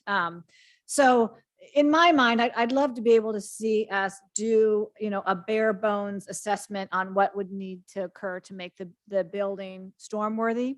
And it may not be pretty, but it may mean boarding up some windows rather than sanding and painting and so forth, because I agree, this is a treasure. This is something that we want to preserve. Anyone who knows me knows that I'm a huge proponent for protecting our historical character and also our buildings as well. And so I don't want to see it continue to fall apart, if you will. But at the end of the day, I look at this as a wonderful opportunity for a nonprofit to come up, Friends of the Auburn Carnegie Library, if you will. Maybe it's an umbrella nonprofit that works in conjunction with smaller nonprofits, but really that steps up and partners with the city and really takes the lead on the necessary, the significant repairs, the big repairs, the repairs that are needed to get the building in working order. I just would really love to see that. There's clearly so much passion for keeping the library, from deteriorating further, for utilizing the library. My daughter used to take art lessons, and that wasn't that long ago at the library. So I spent a lot of time there, and and that was a treasure, and I don't want to lose that. So I would just really, put out that call to the folks that are really interested in this. Is I would love to see the formation of a nonprofit specifically for the purposes of preserving this building and partnering with the city. We've talked about a potential partnership like the one that we have with the chamber. It's $1 a year lease, and they made all the improvements. And in that instance, they had their members and so forth. There is a difference because that building was not on the historical list of, state historical building. So that's another issue that we have to deal with the Carnegie Library. But at the end of the day, I'd just love to see that happen and have that partnership and have that nonprofit really take the lead in running the library or running the building and making sure the repairs are made and so forth. In return, there, a $1 lease or something like that. So I would be supportive of getting an assessment done just to find out what's necessary to keep the building stormworthy. And again, and then going from there. And in the meantime, I'd love to see a 501(c)(3) formed. That's not something the city is going to do, but to be able to have that partnership, I would support a partnership like that. So I'm just letting folks know that in the future. Thank you very much.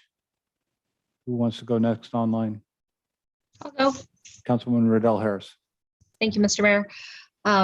As a musician, when April took me in to tour the Carnegie Library, I could just see the value that's in there. I've always been a big proponent of the arts, and I love the value of the historic building. It's one of those things that is kind of off the beaten path. So unless somebody points it out to you, you may not even realize what it is, but it was really a great building. And I've been pushing ever since April pointed it out. I've been pushing to get that preservation to happen in some way, shape, or form. I know Sandy and I worked really hard to try to get at least a portion of the budget to the Carnegie Library. And so I would definitely be in support of moving forward with making it storm safe, but also safe in general. If there's open windows or something, you could get homeless people inside, safety issues, things like that, kids getting inside the building. So we do need to make sure that the windows are secure and that it's storm safe. And so I would be in support of doing that. And then also, yeah, definitely getting that community collaboration together to help restore it. It seems like there's a lot of momentum behind it. People are really interested in it. So I think that like the State Theater and many other places in Auburn, I think that we could as a community come together and help it make it back into a center for the arts again. So thank you. Thank you very much. Councilmember Lang. Yeah, I'll be real brief. I agree with what's already been said. I am encouraged actually by much of the public comment and even by the commenter there in the chambers, because it sounds like we might have somebody with experience in heading up a project like this. It is a beautiful building. It's unfortunate that In today's Auburn layout, Almond is a bit off the beaten path, as was said. And so it's not right there in front of us like the State Theater or like City Hall, where these buildings are right up in front. And so preserving them is a no-brainer. But I definitely think we need to do our part to ensure the history of this building, but also keep it as an art mecca that it has been for sounding like decades. I'm in agreement that I think we need to do whatever we need to get us through the winter, whatever that may look like. I really appreciate the assessment. It gives me a clearer picture of all the things that need to be done. And it is a long list, but at least I was relieved that the safety items was actually relatively small. There's a lot of repairs that need to be done, but overall, I think specifically on the safety hazards, that side could have been a lot worse than it was.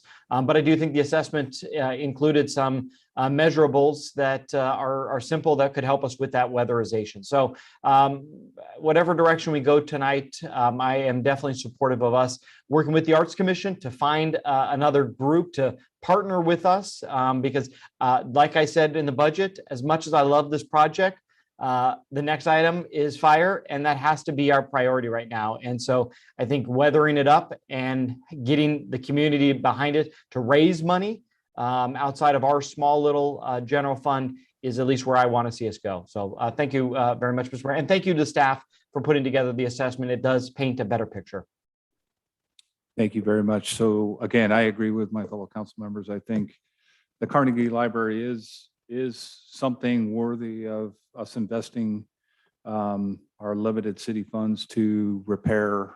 Certainly initially to get it weather tight, as April and a few others have mentioned. I'm concerned about the cost overall. I'd like to have a better picture of the cost overall. So I'm certainly in favor of the phase 2 more detailed cost analysis to understand the information in our staff report for the ADA improvements was from 2018. I think it was around $300,000. That's probably now closer to $500,000 based on escalating construction costs. So I think it's important for this council to understand what the overall cost for full rehabilitation is. But first and foremost, let's figure out what we need to do to seal the building up. Sounds like the roof's in fairly good shape. We've got some window issues. Let's maybe kind of tier our phase 2 analysis to get to the overall picture of what the cost would be to kind of rehab the entire facility and focus initially on getting the thing weather tight and safe, so we don't end up with either transients getting in there, which I don't think will happen, but could. And if that happens, then it's going to be a mess. So, and in addition, the weather, rain and water in the building will just, accelerate the degradation going on there. So those are my comments. Thank you, staff. Thank you, folks in the audience who provided background and input for us.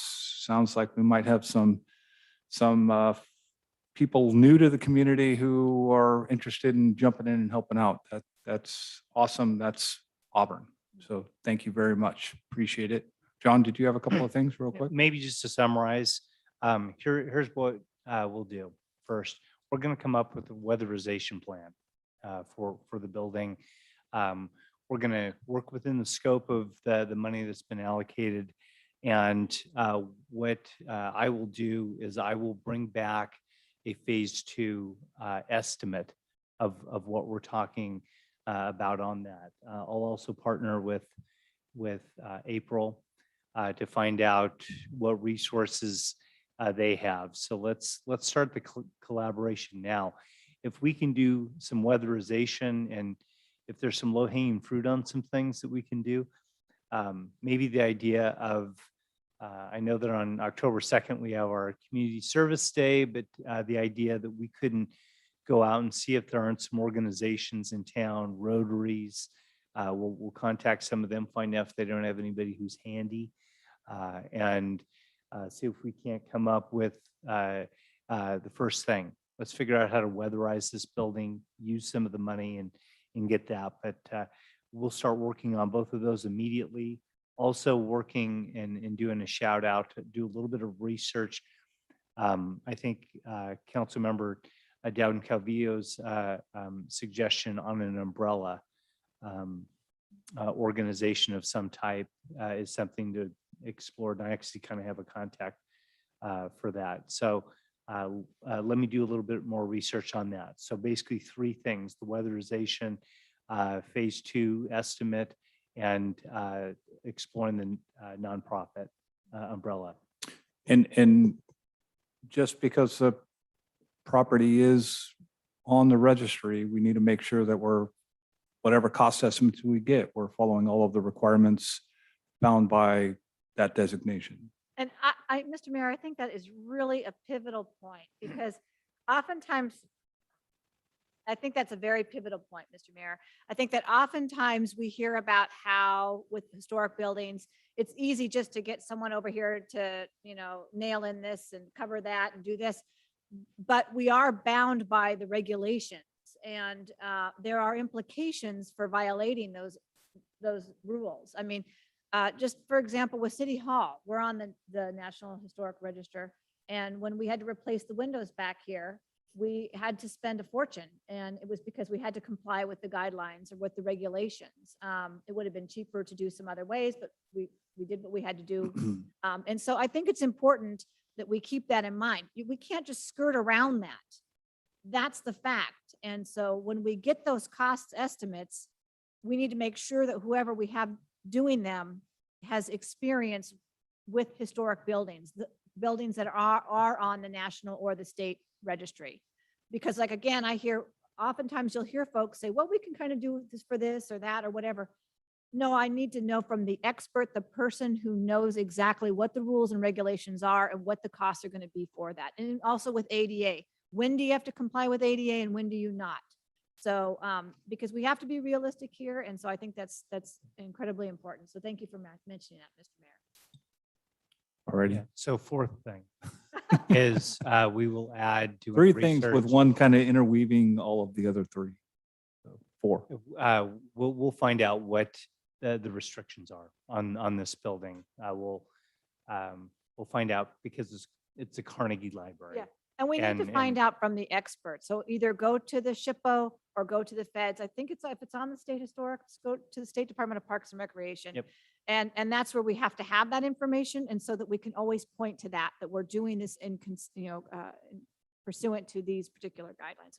So it's clear to anyone. And again, to those of you that are out there that want to support this, let's get working on that umbrella nonprofit because really, the city would like to partner with you. And that body is going to be the one I would really see as raising the funds necessary to bring this building to that #1 status and to bring all the art community back into it where they belong. So, but the city, this is unfortunately, we just can't do this alone. And really, we'd like to partner with some group that's going to do the heavy lifting. And there's a lot of heavy lifting. I'm involved in a similar situation, so I know. So thank you. All righty. Thank you very much. We're going to move on to our next item, which is formerly item 14. Now I guess item 15, Downtown Business Association realignment of Lincoln Way. And see Menjo making his way up here. Looking forward to your report, Menjo. Thank you, Mr. Mayor and council members. I'm going to try to make this brief because you guys saw the report and I know everyone's got lots going on here tonight. Amy's got a PowerPoint presentation she's going to bring up here very shortly. Initially, this discussion began in August 2020, which prompted staff to take a close look at the location. And once staff started looking at the location, safety became the biggest concern. And I'm sure you guys saw the report that was provided with the staff report. And it depicts one picture, but what's happening out there on the streets is something completely different. On this first slide here is essentially what the Downtown Business Association is trying to have happen here in Auburn. But because of the report and staff going out and to the location and looking at what was actually going on, this is what you'll see. Amy, next slide, please. In almost every circumstance on that roadway, because of the sizes of vehicles that we're dealing with right now, you get this. This is just, and I didn't pick these opportune times to take these pictures, by the way. I figured I would go out at a random time. So I went out this morning at about 11 o'clock just to see what was happening out there. Next slide, Amy. And this is car after car. You see it's coming in because of the size of the trucks on the right-hand side there. And it was the same thing on the left-hand side, and you'll see from the next slide. So you see what's happening here? So more or less what this has become here is a safety issue. I know what they're trying to make happen, but from a public works standpoint, we have to look at this. Is this a safe area to have our residents parking and dining and shopping? So yeah, this is interesting to watch because you see a car backing out. They really can't see what's coming behind them. So they're backing out into traffic and they're almost causing an accident. I'm not telling you a lie when I said I was out there for 5 minutes. These all happened within 5 minutes of each other. That's about the size of a modern vehicle right now, a modern truck. And then that was one of them, but there was about 5 to 6 different examples just like that. That's a pretty big truck. That's a big truck. Hey, we live in the foothills. There's many more like it. And I agree with you. There's a lot of them parked on Lincoln. Right. And you see right here, I was just standing here taking a picture of this and there was this truck and it's not overly sized, but you can see that that's clearly in the path of travel. And this Honda here. You're standing in the road taking the picture. No, I'm actually in one of the bump outs. I'm not All in right, the roadway. I'll stop. Next slide, Amy. So this one was Oh, boy. interesting. Amy, can we just run the video? I'll just have this one kind of paint a picture for you. All within 5 minutes. It's the same big truck. Yeah. But the bus.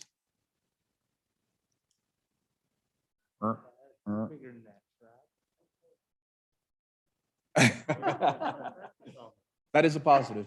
Modern day traffic calming. Yes, you did. I wasn't even trying to do this. This is just what I saw. Impressive.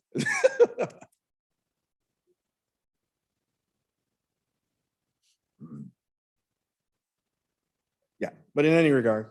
So with staff beginning to look at this location from a safety standpoint and seeing this on multiple occasions, we reached out to the city's traffic engineer and he presented a report, and the report showed a reduction in traffic there, moving there, about 700 cars per day. And I'll tell you one thing, I don't think that that's necessarily a bad thing given what we're seeing out there. I've showed you the snapshots there. This, just so you guys know, this was actually brought to the traffic committee, and the committee agreed that this is something that needed to be done. They unanimously thought that it was a good idea for staff to bring this to council for you to see what's presented here and kind of visit this recommendation to move forward in making this a one-way. From a safety standpoint, it clearly makes sense there. Notice was for this particular change was given to all the local businesses, and it was also posted on the city's website. So anyone who would be interested in this had ample opportunity to give feedback and kind of tell us what they thought, positive or negative. I mean, this is just one way to look at it. I personally think that this is something that needs to happen based on what we just saw there. But we gave the residents as much notice as that we could possibly give them, and we did not necessarily receive anything up to this point. I don't know if Amy, if you received anything after. So there was ample opportunity for people to speak on this, and we didn't necessarily get anything back in that regard. The report ultimately concluded that creating this change would not adversely affect traffic and in that area. And they recommended moving forward with it. In an effort to keep things short, I'm going to have April come up so she can kind of give her thoughts on what this looks like from the Downtown Business Association's perspective, but from the Public Works perspective, you kind of clearly see what we think. Thank you. Hello again. Hi, April. My DBA hat on now. Yeah, this discussion started in last summer of 2020, as the outdoor dining started to become more popular and necessary. And it just got us out on the street a lot. And like, as we were putting the tanks and the structures up, it really struck us that people were driving down the double yellow line more often than driving in the lane of traffic. And then, I mean, just personal experience, it is true, you can't, mean, as you're backing out of Diego parking, if there's a big vehicle next to you, you have to go out into the lane and everything that was on that, on the pictures and the videos were accurate. One thing that struck me when I was looking at Ken Anderson's, the traffic study, it never occurred to me there were so many U-turns on Lincoln Way, in that really narrow Lincoln Way. And if you look on, and it was really hard, I needed help kind of deciphering the charts that were included in the report. So it's on 147 of your, your running numbering of the whole agenda, but it's these weird kind of X-shaped charts. And it's like the one on 147, there's a total of 11 U-turns within a short period of time. This is on Lincoln Way.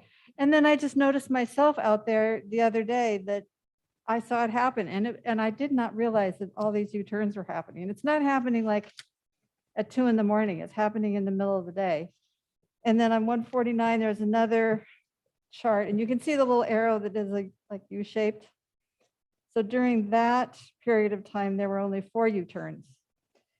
So what that tells me is that having the parking going the same direction will enable people to make choices on either side of the street, and they won't feel the need to make a U-turn in the middle of the day just when they see a parking space on the other side of the street.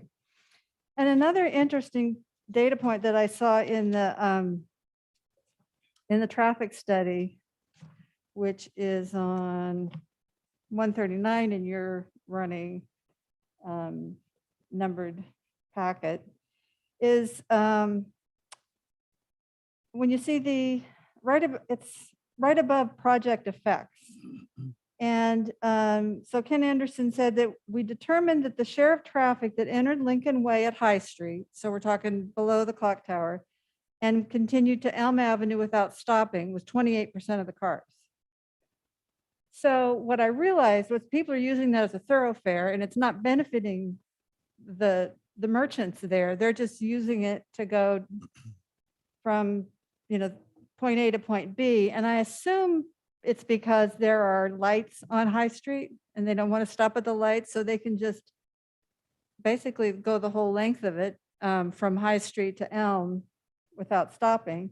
And that's what they do. So I thought that was an important kind of fact point to understand in terms of the impact on the merchants, from the merchant side of it, that that extra traffic, 28% to me was huge. And that having that traffic no longer clogging up the street, I think it's going to be a better experience. And I don't think it's going to interfere with people who are actually going down that street to patronize shops and restaurants. And then, as was mentioned in the staff report, the choice to come downhill was intentional, because when you're in front of the Tahoe Club, you're really not supposed to turn from High Street up. So when you're diverting traffic that way to get back on the Lincoln Way to go uphill, it's causing a problem. And then this way you're diverting off onto Hill, so if you're coming uphill, then have to turn onto Hillmont and go around the promenade, then you're dumped right into the spot where there are actually parking lots that a lot of people don't know about. If they can't find parking on Lincoln Way, they think there are no parking places, when really a block away, there are parking lots there. So this kind of shoots visitors, straight into this line of parking lots on Magnolia. And there are 2 passageways that go through to Lincoln Way, and you can go around, on Cherry. And then to find out that the change, so this is on 139 in the graph, the change from in that Cherry Avenue to Cleveland kind of little jog that you do, that he said that was the most, the highest daily traffic volume on Lincoln Way was in that little segment between Cherry and Cleveland. And this change reduces the volume somewhat. It's still high, but it reduces the volume in his estimate by 325 cars a day, from 2750 to 2425. So I know it's an approximation, but that seems like an improvement. And then the impact on Magnolia, fortunately, that's where he found the impact to be, I think, the highest number, but there's residents right across the back way from the promenade that's technically Hillmont, actually. But then there's the parking lots, and the parking lots on the right-hand side, so there's no residents there. And over on this side, there's backs of businesses, and there's one little house kind of plopped in between parking lots, but otherwise, there's really no residents on that stretch of Magnolia. So I think it's kind of an optimal way to maintain the safety. I mean, we were concerned and we've had good luck. There haven't been any, nothing's run into the outdoor dining and that we have with the stock tanks protecting. But I think it will just be definitely safer and just a more pleasant driving experience, actually. And I think that the, part other than the restriping and the safety issues, I do think that it's an opportune time to direct people to all the parking that is in the downtown area. There really is quite a lot, but it's just not recognized. It's not like if you look on your phone, it's not identified well. The signage needs to be improved. So we have this persistent discussion about no parking downtown. And I think that this is an opportunity to get people to see the parking because all those Ps are actually parking. Yeah, so sorry to Yeah, interrupt, April, yeah. but if you look at this map here, this last picture here, all the green lines are street parking that's available, and all the P spots. Some of them are private parking, obviously, but a lot of them belong to the city. So there's plenty of parking in the downtown area. It's just our opportunity to re-educate folks where parking is. And there is the new EV at the Magnolia parking lot that I think a lot of people don't know where Magnolia is, so they would find that out perhaps. So I've got a couple of quick questions to start things off, and then I'll ask my fellow council members to join in. The route, I just want to make sure that I understand and folks, joining us here tonight in person and joining us online understand. So we're talking about going from kind of uphill to downhill from the clock tower down one way on Lincoln Way. No, so between Hillmont and Cherry Avenue on Lincoln Way, it'll be downhill towards the clock tower. I said the clock tower. I meant to say the bank up at the top of the hill. So I apologize. No, so just from Cherry, I'm sorry. still wrong. So just from Cherry, if you look at the map here, you see Cleveland Avenue comes down onto Lincoln Way. So the only area that actually becomes the one way would be the Cherry Avenue to Hillmont area. Okay. So that's good. So if I'm driving from Cherry Ave, I take a left on Lincoln Way and I can't find any parking, my options are to, Either go around Hillmont and come back on Magnolia Avenue. that's my only option, No, or you can go down the little alley, but between the bank and what used to but be that's not a public street. No, it's not. So Some what, people- you would still have the ability to go down to High Street. So you But I can, can't turn right to head back up. No, no, Okay. What did the traffic committee say about the circulation? when we looked at it, Related to everyone, that. no one seemed to be absolutely opposed to it. There were some concerns that the change would confuse people, but the biggest concern that they had was putting out enough signage to make sure that people are aware of what's going on. Okay. And I guess, so there's not many residents, as April mentioned, there, I think is at least one that would be potentially impacted by additional traffic. We heard no comments from any of the business owners, any of the residents. we surveyed the business owners in November of 2020 when we first took it to traffic committee. And overwhelmingly, it was positive. And that, I mean, community members too, that said, we've been trying, this makes sense, just we're very supportive. But business owners, I said, if they commented on anything, it was about parking spaces, not wanting to lose parking spaces. So we kept the parking spaces.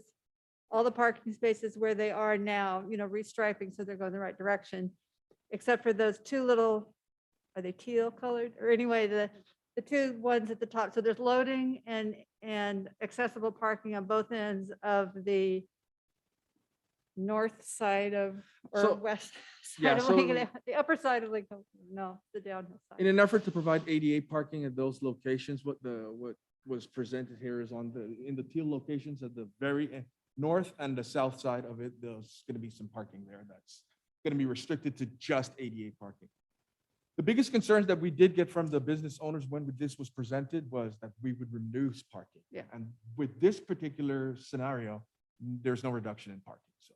So you're going 45-degree angled parking, both sides of the Both sides. street. Right.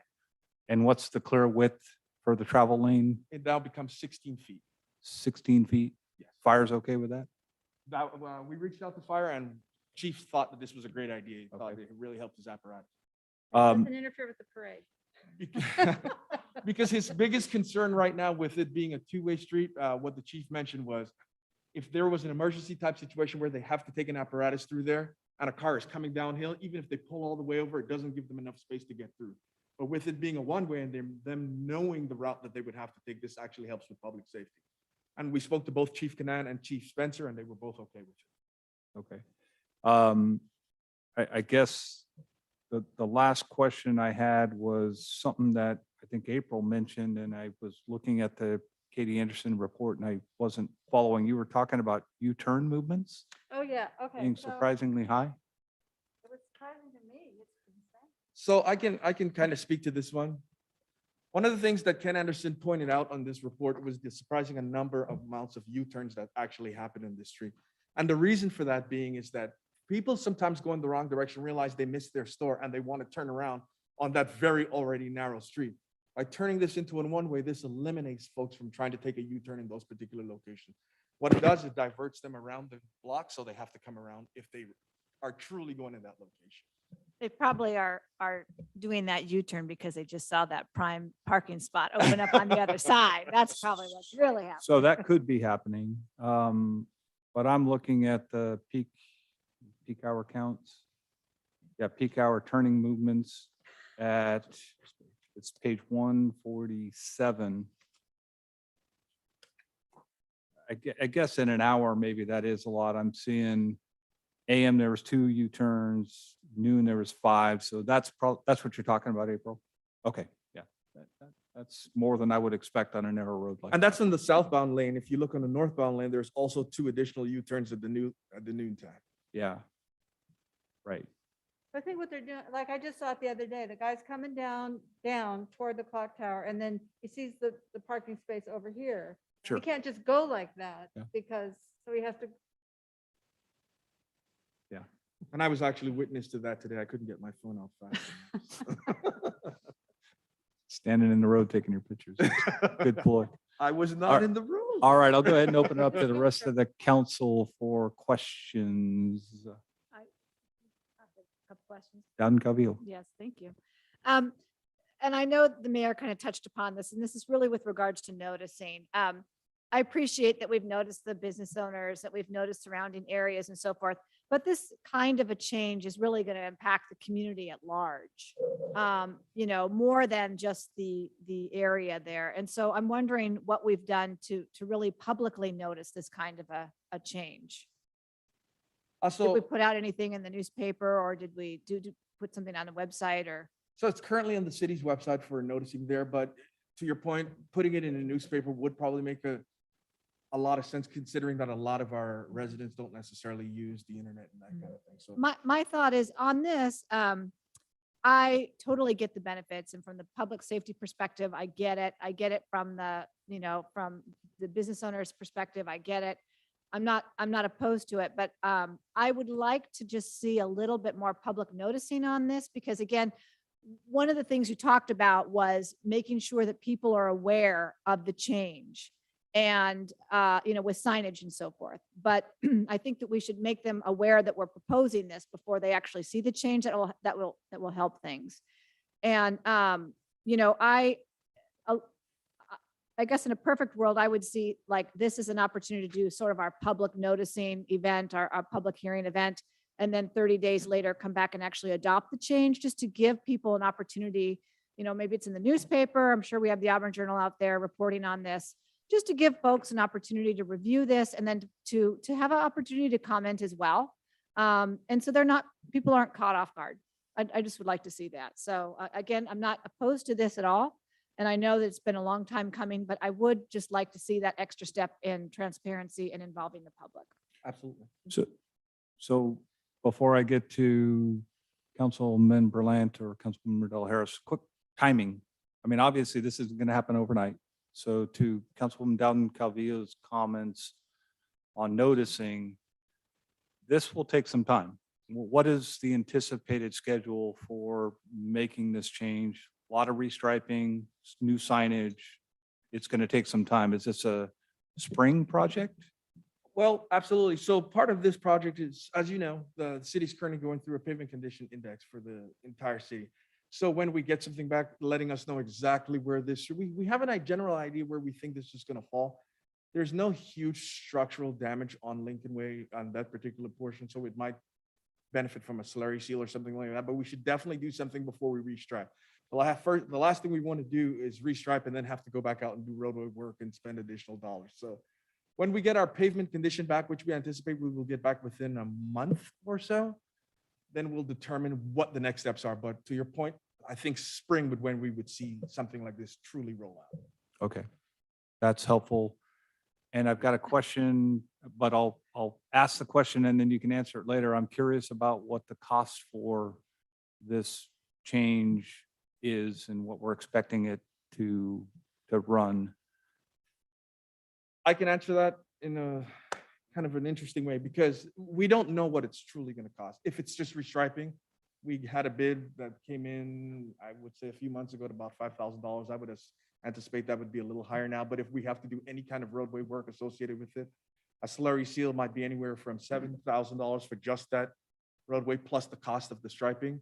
Or if there's structural work that needs to be done, we may need to do a slight grind and overlay. So it could be anywhere from $5,000 to $30,000 with, I would anticipate it'll be more around the $10,000 range to get all this stuff.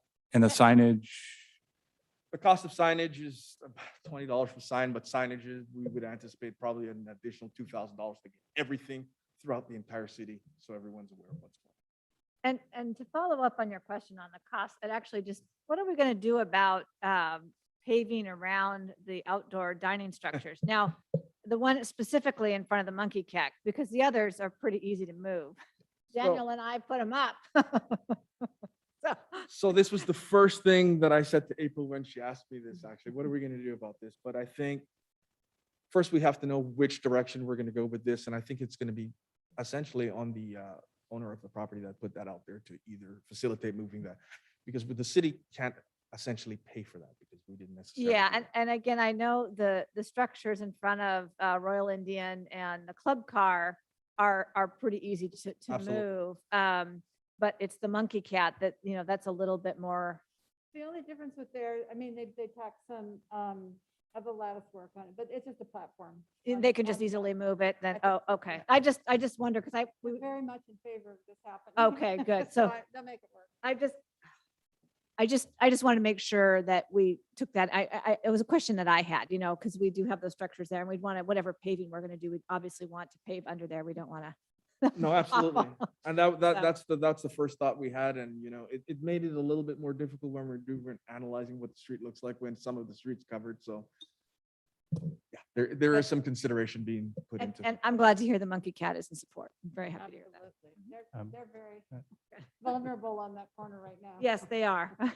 John, you wanted to add something? Just very quickly, we will bring in a complete capital improvement program for doing this and a budget that'll come along with it. Because obviously when you're changing the direction of the street, you're going to have to put some things to directionalize folks. So we'll bring in the plan and the budget.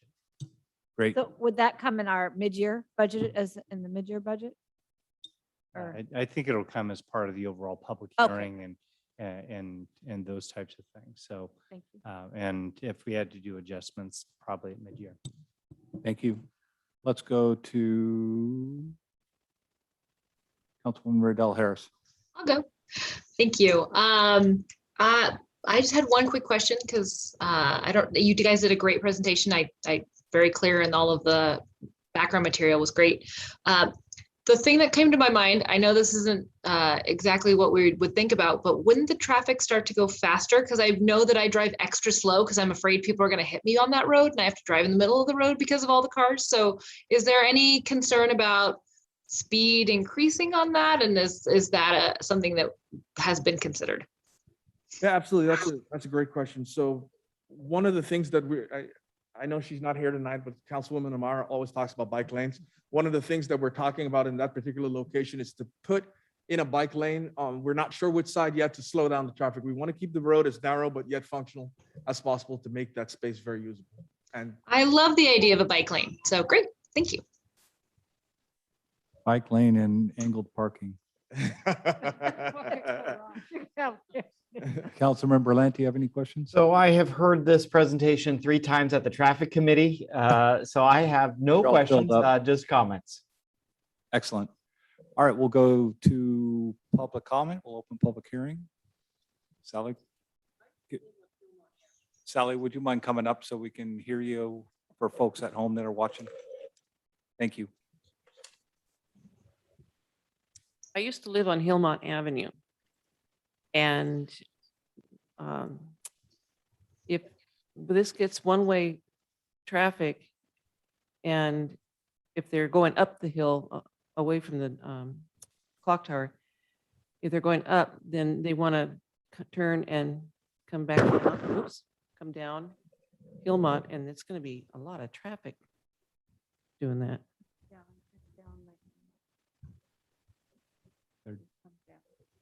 Down Lincoln Way from Cherry, Okay, So not up, they'll come down. okay. one way down. But still, if they want to go back uphill, I mean, Hillmont's going to be busy. So, anyway.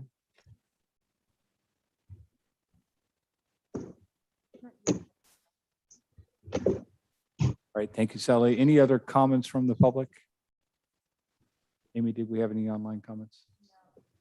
Double checking. Double checking, we didn't receive anything live, but I do not have public comment. Okay, thank you very much. With that, I'll go ahead and close public comment, bring it back for council deliberation comments. Yes, Mr. Mayor, I would really strongly encourage us.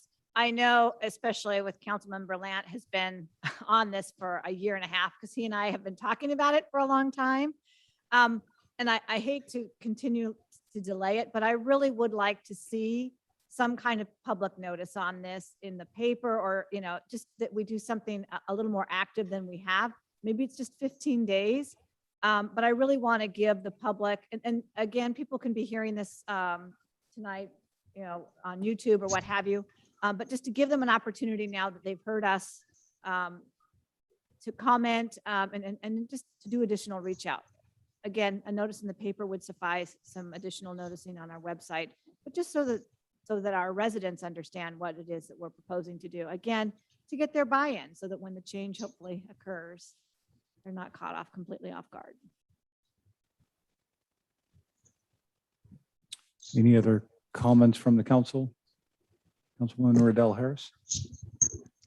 Thank you. I like the idea of public notice. I would also really like, maybe not before we approve it, but maybe between when we approve it and when it actually gets done, some outreach to groups, because I know that we like to think that they come to us, but normally we have to go to them. So going to Rotaries, going to different groups in the community, just so that way we don't have the scenario where the road's closed and then everyone's asking what the heck is going on. And then we get a lot of comments about this crazy idea of putting the road, like we just came up with it out of nowhere. If we can talk people through it and the word can kind of spread, then it won't be such a shock and we probably won't get as much of a negative response to it. So it'd be great to do some outreach plan to the community of how we're gonna just make people aware. So that way people just tend to be put off by things that they don't know are coming. So as much as we can give them some heads up that this is happening and why, I think it would be great for easing into that project. And I know that Steve is here, he usually listens to our meetings, so it seems like this would be a great topic for the meddlers, like the next 1 or 2 meddler meetings as well. Well, join us in the morning. We'll be talking about this. Yeah. But I am very much in support of this. I think that it's going to be great. I've always kind of dreaded parking on that section because you can't really get out very well and you have to drive in the middle of the road. And I know a lot of people have felt very unsafe in that stretch. So I think it'll be a great thing for safety in our town. But yeah, I think the change, especially in downtown and Old Town, is sometimes people aren't sure about it. So we'll have to do a lot of outreach. Councilmember Lamb? Thank you, Mr. Mayor. I am incredibly supportive of this concept. We have been talking about it for over a year, and I'll just share, I have shared my frustration since it took 3 months to get it out of the traffic committee. And that really was just some circular discussion. I would note that there were residents that came and that may not be immediately impacted by these roadways, but there are a number of homes, both off of Tennis, Morgan, Cherry, all these feeder streets onto Magnolia that there is some impact. And so we do need to, I think, ensure that they're not just noticed, but that their opinion, is included in this conversation. I, for one, am ready to make this happen, but I'm completely supportive of the past 2 council members' notion that some noticing needs to occur. I would note that the Auburn Journal has written several stories about it. So there has been a lot of public discussion and discourse. And from what I have gathered, a lot of people who have aired frustration and maybe even challenges in change, as Councilwoman Riddell Harris mentioned, once they've really been explained, the actual magnitude of the project and the numbers, I have had everybody that I have talked to at least kind of come full circle. So I'm supportive of us, putting this out maybe to the next council meeting and ensuring that we give it one last opportunity. But I'm ready to see this happen. I think the outdoor dining that we created, that Councilwoman Down in Calvillo mentioned, I disagree completely. I do not want to go out there and move one of those structures ever again. I didn't volunteer us, Daniel. Okay, I thank just you. simply said that you and I put them up. I didn't say that we were going to take them Well, down. thank you for that clarification, but I just wanted to, mention that you drive by, I drove by there yesterday and they were alive with people. And so, it's just become a great kind of staple in our community. If we talk to some of the restaurant owners, I know Councilwoman Down in Calvillo and myself have had lots of conversations with Mr. Singh that owns Royal Indian. John Dunleavy and I went and spoke with him more recently. And, that outdoor dining significantly has helped those businesses stay open. I would hope that the Downtown Business Association would keep the plants watered. But I think that making this a more permanent, safer for that outdoor dining and just for pedestrians shopping in that upper portion of Lincoln Way, all of those are very positive. So again, in support, also support pushing it back out for anywhere between a next city council meeting, so 14-day or 30-day, what's another 30 days to make sure that really we've done a good job communicating it. I'd like to see at least a 15-day public comment period. So, 15 days from if we take an ad in the paper, what have you, whatever formal noticing we're going to do, I'd like to be able to offer at least 15 days of public comment before it comes back. So whenever that fits into our schedule for the next meeting, but I don't think it should be less than a 15-day public comment. So I'd like to make a suggestion. I know this project's been out there and been talked about for quite some time. We've I don't know how many traffic committee meetings it's been posted in the paper and public meetings have been held to discuss it. This meeting tonight was posted in the paper and we have a few proponents of the project here to talk about it. The fact that we've gotten 0 negative comments from the businesses in particular who stand to suffer the most from a change like this, I'd like to offer up a suggestion that we recommend to staff with the approval of this tonight, that they continue their outreach to the community, to the public, as we move this project forward. If for whatever reason we end up with a outcry of people saying, oh my God, no, it's not going to be good for all of these reasons, then we could bring it back to us. I'd hate to see us delay this any further. It's been a long road. It's been a long process. I just don't think we're going to get any additional feedback in 2 I- weeks or 15 days. I appreciate what you're saying, Mr. Mayor. I truly do. And again, I don't mean to delay this, but I think that to be honest and be transparent, I think that we can do a conditional approval, but I would really like to have that final approval once we've had after the public comment period, because otherwise there's really no use of having that. I mean, I think that tonight we can say, we're going to approve this, conditionally, with the understanding that we're going to open public comment for a 15-day public comment period and then close that public comment period and bring this back for, concurrence or final approval or what have you. But I really think that we need to take that final action once the public comment period is ended. Otherwise, there's no real reason to have a public comment period. Then it just becomes an educational. So- It goes from public comment to educational exercise. I have a question. Mhm. For John or Menjo, maybe, if with the 15 days, that would mean we'd go 2 council meetings out. Would there be a change in getting it implemented by spring if we waited that month? Would there be any change to the schedule, do you think? Because we're waiting really for the schedule for the asphalt, right? That's really what you're kind of waiting for to figure out the date on that. Thank you for the question. That's actually a great point. 15 days to 30 days at this point won't make much of a difference because we're still waiting for our pavement condition index. And we probably won't do anything in this, as mentioned earlier, until the spring. So waiting to 30 days or giving, 30 days until we bring it back to council, that would suffice. Okay, as long as it doesn't impact when it gets implemented, I'm fine with waiting. No, this certainly will not impact the schedule of when the work gets done out there. And I remembered that you had said that. So I'm not trying to throw a spike into this. I just think that we should, and I know that there's been a lot of meetings and so forth, but I just, How many meetings at Transportation Committee? we know we're going to get people 3. that are going to say, we didn't know that the streets were going to change. And that's going to happen regardless of what Yes, we it do. is, but we can at least say we've done our due diligence right. and we had these meetings and we did a public comment period. And we can feel comfortable and confident that we did as much outreach as possible. And that's the way it is. We I'm can't- noticing it one more time to council member Dowden Calvillo's point, won't change the schedule. So this would be something I understand. that could be With the done. notice, can we put it in, not everyone reads the Auburn Journal all the time. So could we put it in other places that we haven't done yet? Like maybe putting it in social media or other types of places where we might get different readers than have seen it in the past? I see a vast array of sources. So I just name the Auburn Journal because I'm old school and that's where it used to be, but absolutely social media. But that tends to be where we notice things. I'm just trying to think a little bit more outside the box of where we could talk to people about it. I support that. No, absolutely. And I'll reach out to the city clerk. She is very savvy when it comes to Yeah. these sorts of things. So. If I might, if you want to just continue this item to October 11th, we'll bring it back on October 11th with all the things that the council's given as far as the direction. Great. Do you need a motion or are you clear on the direction? You know what, just so it's nice and clean, have a motion just to continue the item The to date certain. October 11th with Oh.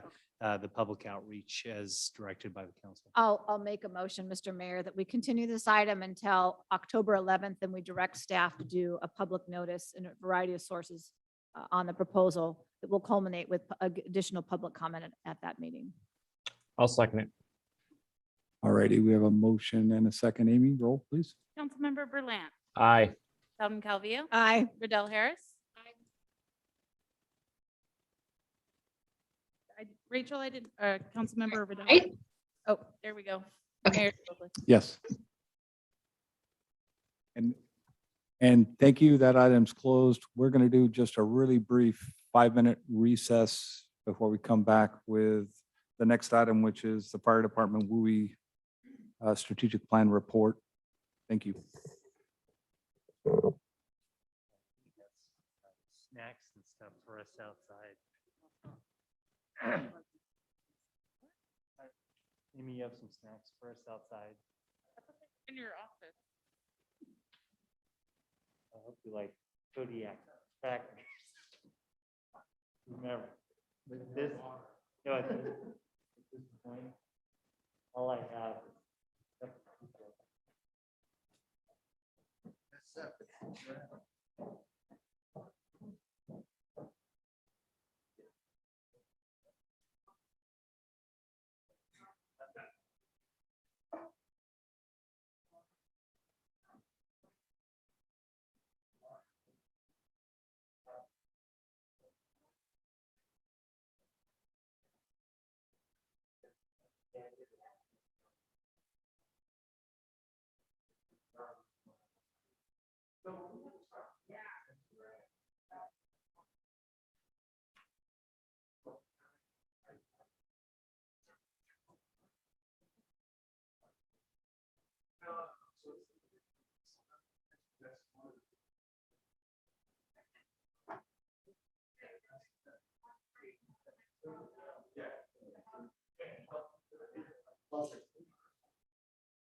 I mean, you followed my map. I did.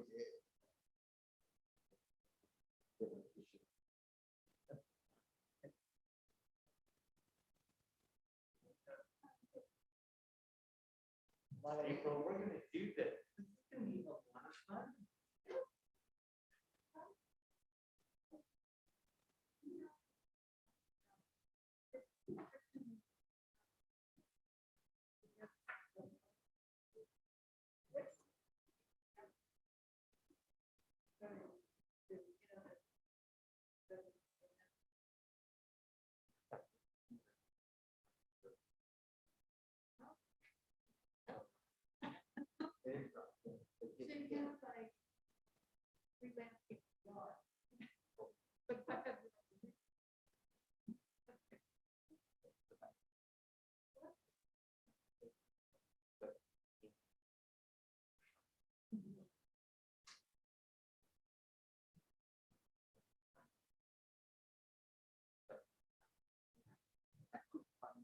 for rescheduling that too.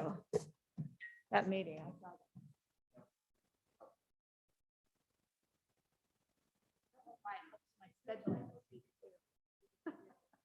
All righty, we're at 8:35. Let's go ahead and get started again. Thank you, everybody, for allowing that brief break. I see we have Chief Spencer for our next item, which is again, our Fire Department WUI Strategic Plan Report Update.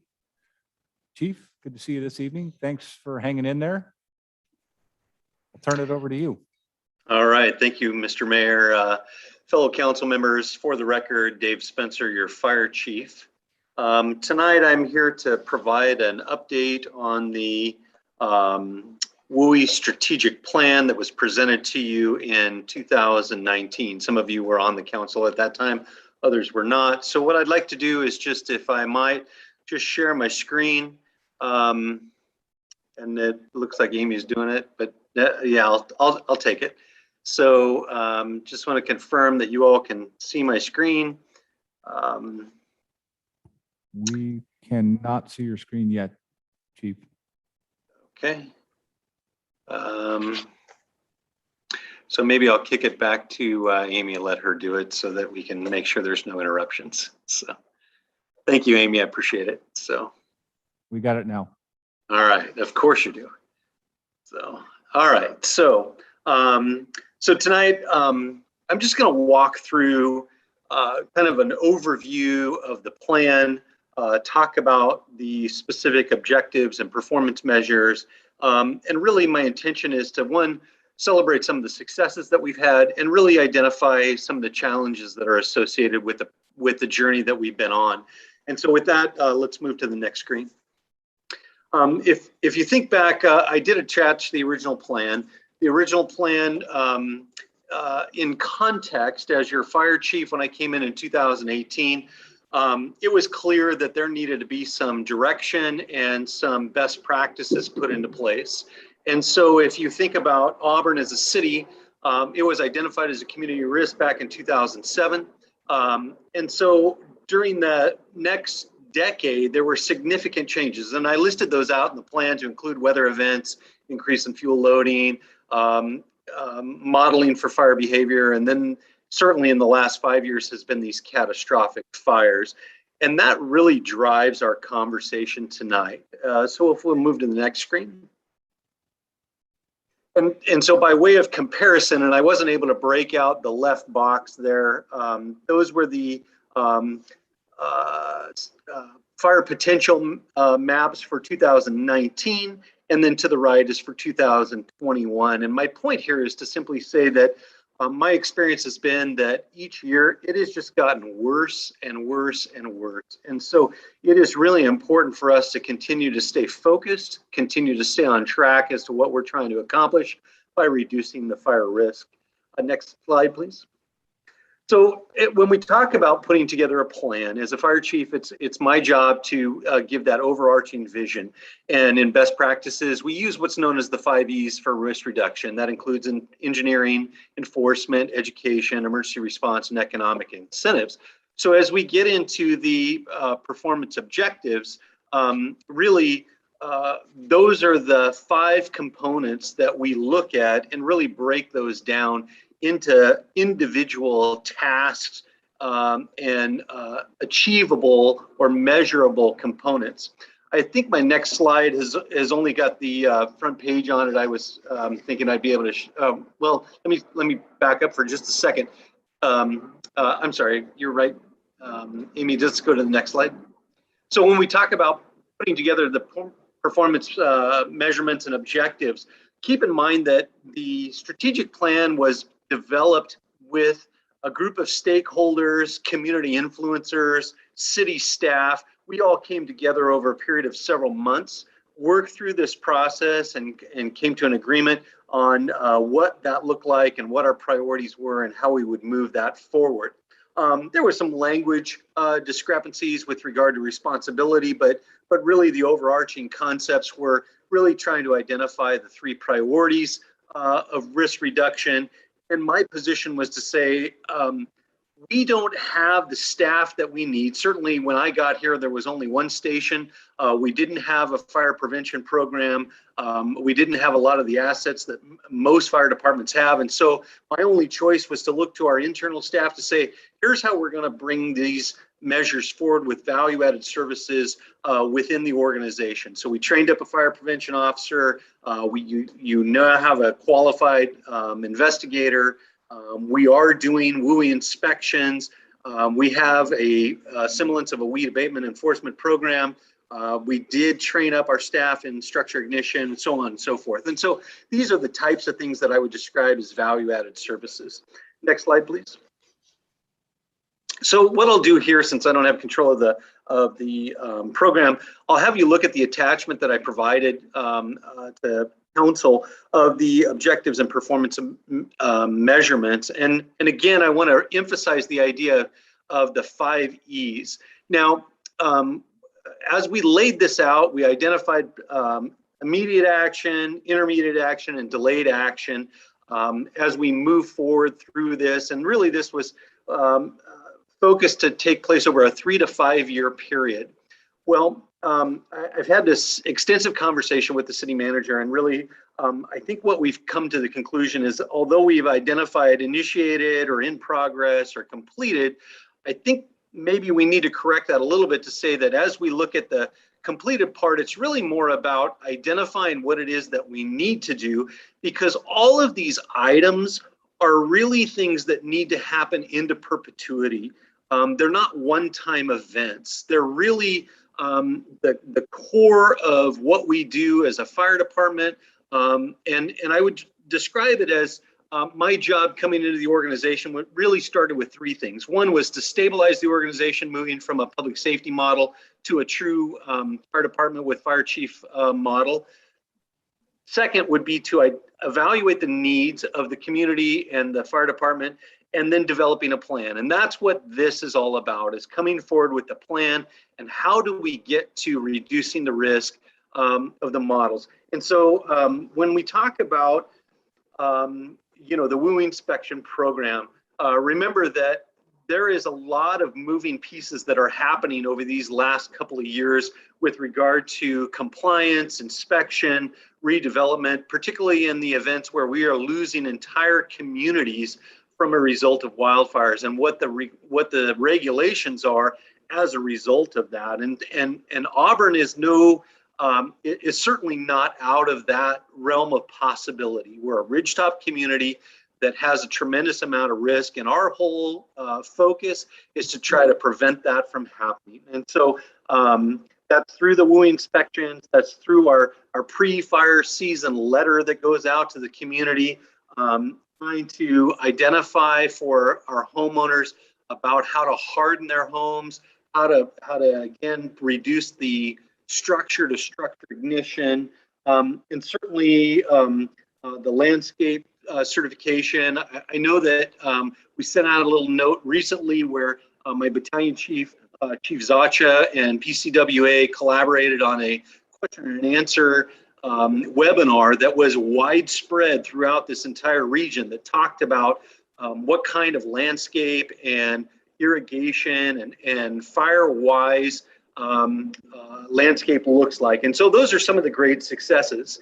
When we talk about enforcement, I think that's one of the areas that we really are challenged with. We have fire suppression staff, but we really don't have a focused fire prevention section like many agencies do.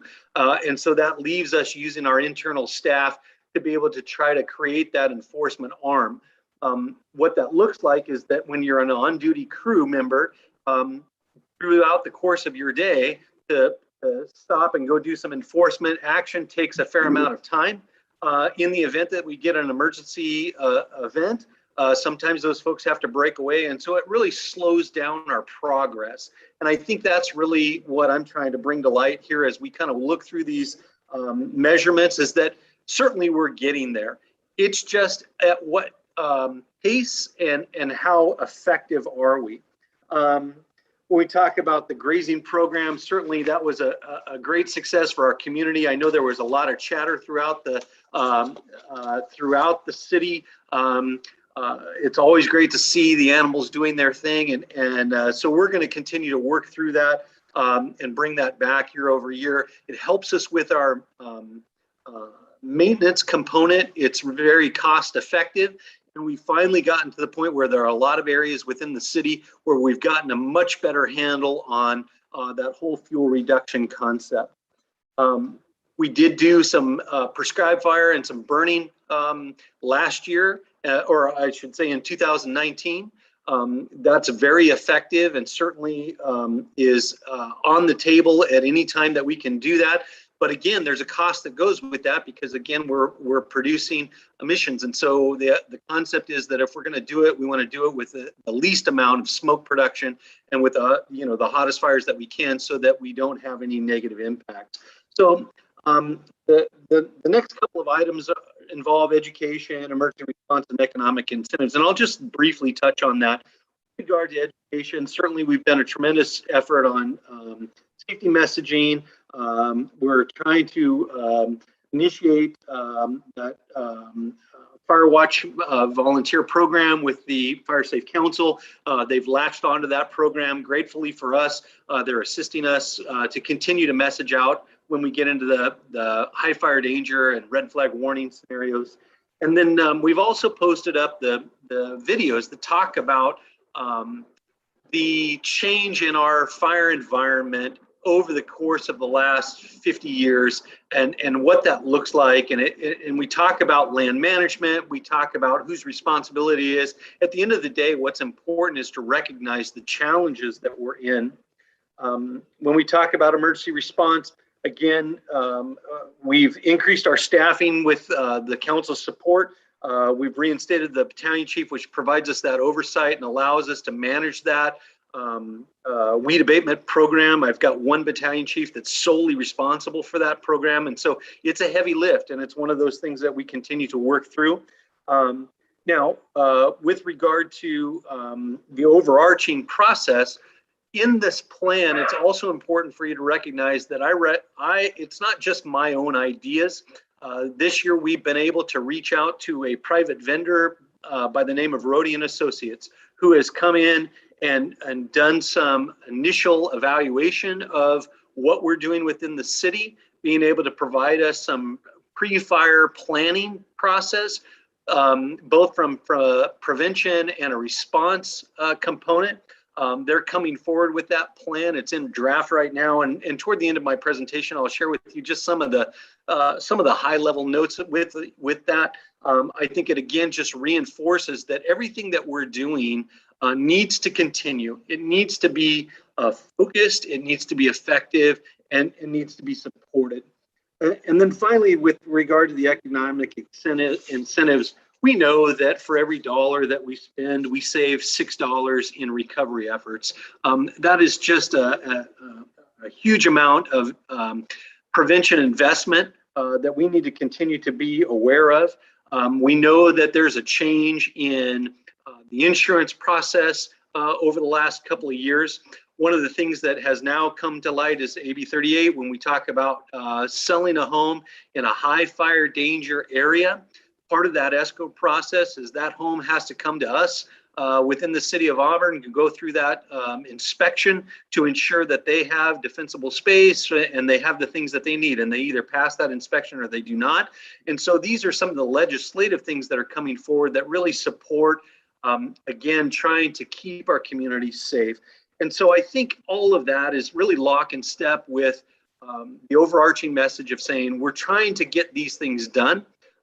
We've had some great support from this council by increasing staffing, but we need to continue that effort. And the reality is that our pace is slower than I anticipated. And it's not because of a failure. It's simply just that we've taken on a tremendous bite of the apple, if you will, to move these programs forward. And it simply takes time, effort, and energy to do so. Next slide, please. So I think it is important to recognize that when I say that, you have to put it into context of what our day-to-day operations look like for any of our firefighters. This is really the core activities of the course of a 24-hour shift. And this is the breakdown of times. And now they're on average and they flex one direction or another from day to day. But really what you're looking at is our folks that are working and really putting in a solid, 12 to 16 hours a day on any given day. The vast majority of that is going to be emergency activities and then that rest cycle that happens in the evening. And so that's really important to understand. Next slide, please. So I just want to take a moment to just share with you about this pre-fire planning that I mentioned earlier. We had a meeting with the collaborators, I believe it was about 3 to 4 weeks ago, that included our CAL FIRE partners, PCOWA, state parks, the Fire Safe Council, and so on and so forth. The importance of this was bringing everybody into the room to be able to understand what it was that we were trying to accomplish. That outside consultant was able to provide us with really a full evaluation of the city's risk and the things that we're doing. Again, it's currently in draft form. And so I'm excited that when they finish that up, we're going to be able to release that. What I will tell you, and then the next slide. The majority of the information really is for us as a fire department, specific to operational plans, and really not necessarily something that the community or this council is interested in with regard to tactical plans or mapping or how we order resources. What is important is the concept of the assessment of our wildfire risk and our fuel management plan. And that's a narration that's several pages long.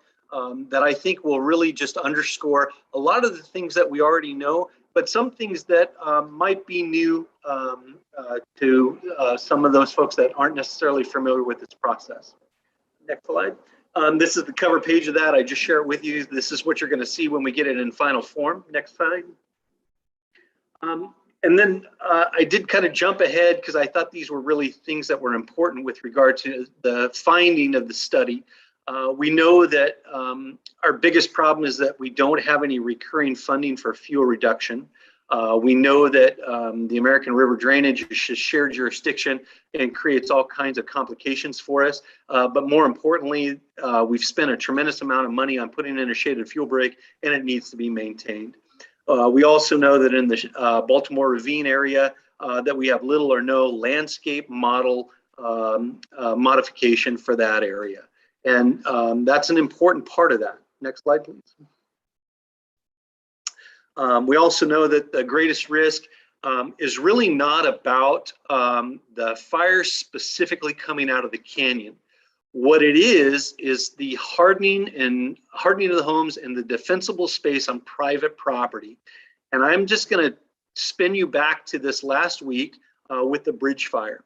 And many of you saw on social media and some of the other cameras that we have available that the column begins to produce smoke and rises into the air. And in that column holds the embers and burning material that is then carried up aloft and then dropped in front of the fire. In some cases, it's short. And in some cases, when it's the prevailing wind, it can be as much as a mile in front of that column. What that means is that if the fire for us is coming out of the canyon and happens to run up on our side, those embers are going to drop into our community. Well, what that means is that those homes that are at risk, that don't have defensible space, don't have the proper home hardening, are going to become ignited, and that's going to create a structure-to-structure ignition, otherwise known as a conflagration. And that is truly our biggest risk. We also recognized from our consultant that our Wildland Urban Strategic Plan certainly meets a majority of the strategic initiatives. It's relevant, it's contemporary, and it's addressing our issues. And so I was glad to hear that from an outside expert that they're able to look at the things that we're doing, and I'm grateful for that information. With that, next slide. So in the end, it really is this. Our strategic plan is simply a guiding document. It's for us to be able to figure out how to slow the spread of fire. As you know, we're limited in our resources. Our efforts need to continue, as we talk about, into perpetuity. This is never going to stop. We're always going to need to continue to improve these efforts. We're moving forward. I'm proud to say that we've identified all the things that we need to be working on. We're working on them. It's just that we're working incrementally. And we can talk about COVID that slowed us down. We can talk about, other distractors. And those will always be the case. I think not necessarily COVID, but the idea that there are always things that come up and challenge us to continue to move forward. My point is simply that we're continuing to stay committed to this. Really, it comes down to identifying our priorities, trying to provide value added from your fire department. And ultimately, the biggest challenge for us is we're trying to change a culture. We're trying to change our community and their mindset of what it is that we need to do. And it's not just city efforts. It's not just fire department efforts. It's the entire community that has to get engaged and support in this process. And so you can look to us coming forward to engaging in homeowners groups, community groups, wild firewise communities, talking about these issues just in people's driveways. We've done several town hall meetings trying to develop some interest, trying to address concerns and trying to get people involved. And we're going to continue to do that. And really, I think that's the biggest thing that we need support from you as a council, is continuing to message out how important this information and our efforts are as we move forward. And then there's one final thing that before I close off tonight that I'd like to share with you, and this is just kind of a preview of what you're going to see. We basically divided the city into the north, the middle part of the city, and the southern part of the city, and we've developed these tactical plans. This is what's known as a fire behavior map. It takes into account several different modeling components. It's loaded into what's known as a supercomputer. They take 50 years worth of weather that allows us to see what is the most common thing that happens. And so when we model these fires, we do it in a relatively normal conditions. This does not account for the high extreme winds and the high fire danger. In this case, I think it's incredibly relevant that we just had the bridge fire. If you look at where the point of origin is represented in that X, you just simply move that onto the northern part of this map, and we know what happened in that event. If you move it to where it is today on this map, you can see the fire run. This is these lines, these red lines that you're looking at represent approximately a 9-horn fire run. And it runs with the topography and with the wind. And when you look across for the legend that talks about the time, you can essentially say that anybody that lives on the canyon rim above Highway 49, whether it's about Roby Point or whether it's Aolia or all of these areas, essentially you have about 1 hour to get out of that area and safely evacuate. That is a relatively short period of time. It is significant for us to be able to message that out to our community. Now, bear in mind that this fire behavior map stops as it hits where the structures are. It's not to say that the fire is going to stop at that point. It's just that's what our modeling is able to put together based on the topography and the fuels. There is no modeling that gives us data when you talk about home-to-home structure ignition. So I don't want anybody to be misrepresented that, oh, once it hits up into the streets, that the fire will stop. It will not. It will continue. And that's when you see these devastating events occur that have occurred over the last 5 years. So we have ultimately we'll probably end up with 4 total of these types of fire behavior maps that really demonstrate what we're looking at. What's important is the speed and velocity in which these fires move.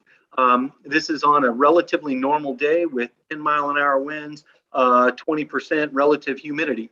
It's not these extreme events. And so I just only share this particular as a soundbite to look forward to as we continue our conversations.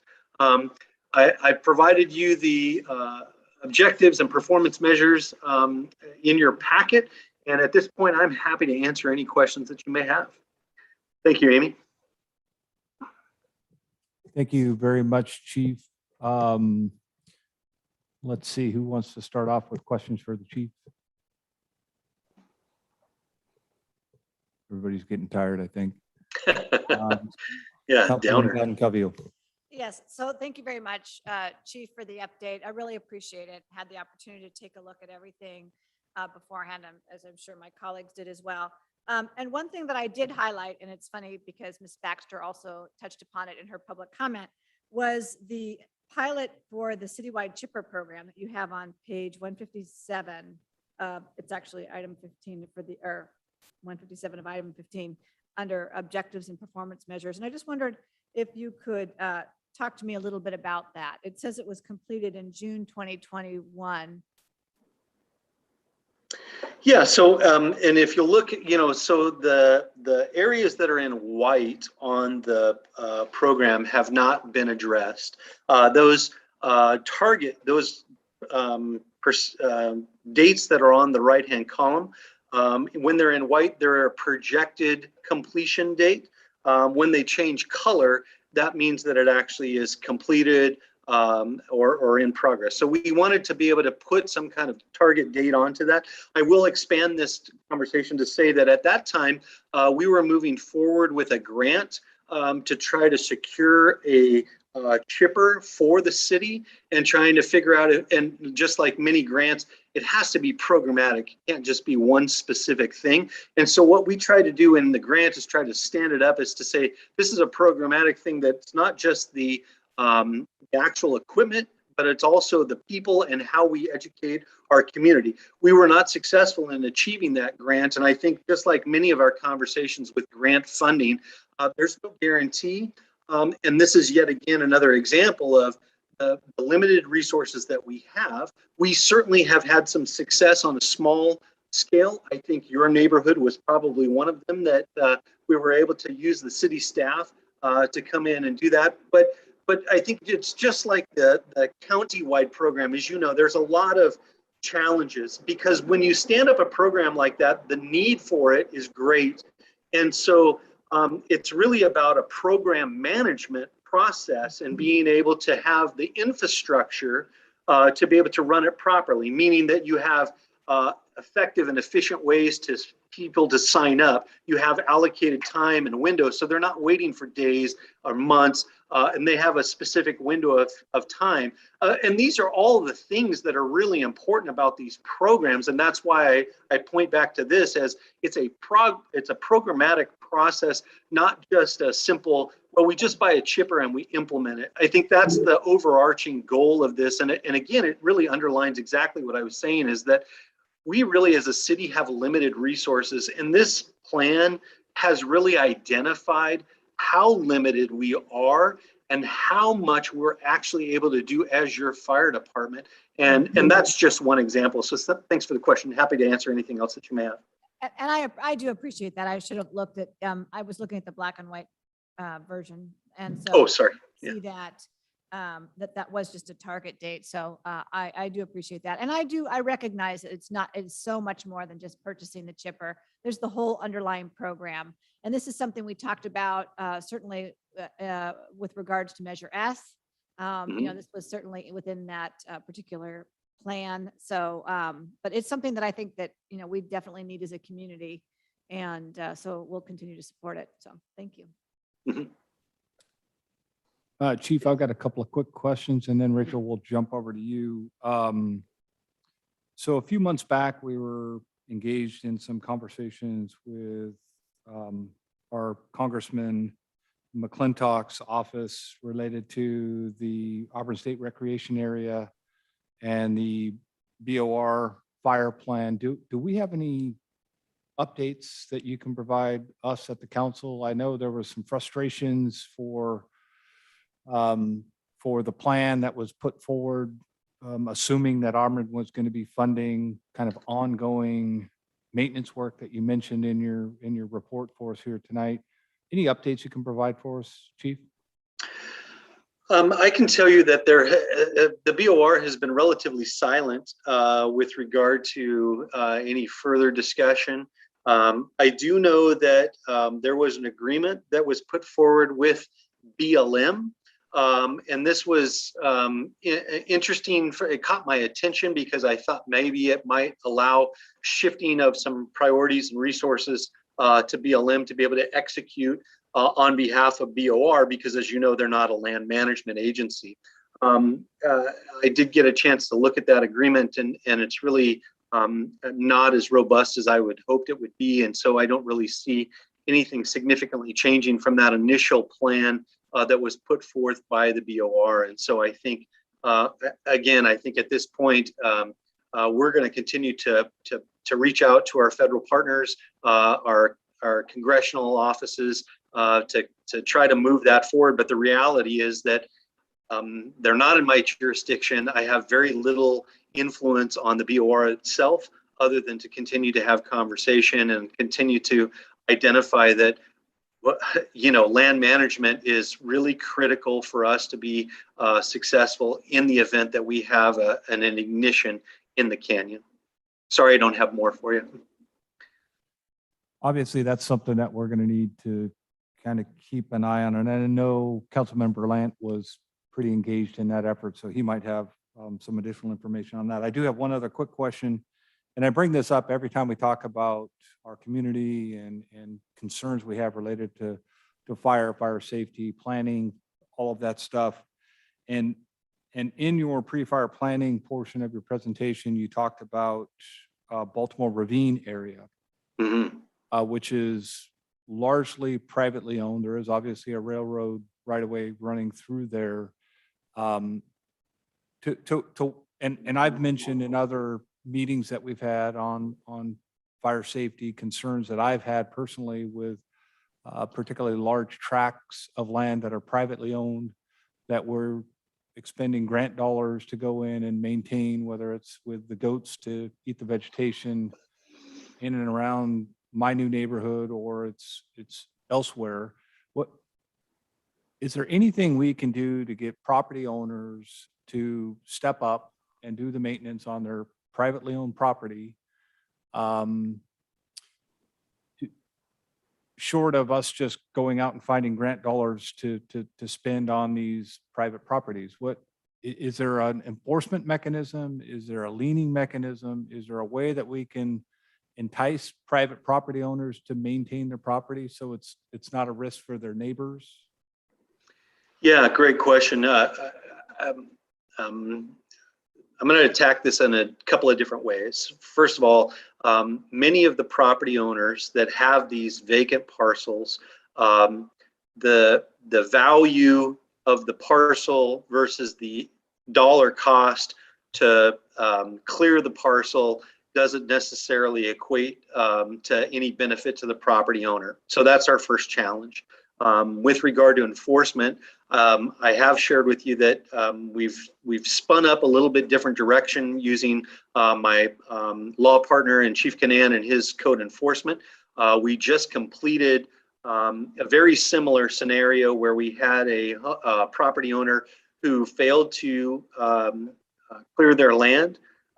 We cited them. We went through the process on the police department side, and we're able to essentially bring in one of our land management folks to clear that parcel. Now, I know in past, one of the challenges has been that we put it on their property lien, but that means that the city never sees any reimbursement until the property is sold, if at all. In this case, what we're doing is we're actually putting it to a collections agency. So I think as we begin to spin that process up more, and I think that the more the residents recognize that we're serious about it, we're moving forward with this, and they're going to start seeing some hefty bills. I think we're going to see a lot more compliance as we do that. Again, though, let me just underscore that that process takes a lot of time and staff hours. And so not that it's an excuse and not that we're going to back away from it. It is merely just, it is again, putting that infrastructure in play so that we can actually execute these types of programs and be successful in it. And more specifically to Baltimore Ravine, one of my battalion chiefs and myself did walk one of the large parcels here about, I want to say 8 to 12 months ago. This particular property owner used the convenience of the COVID event to say that, we couldn't get it done.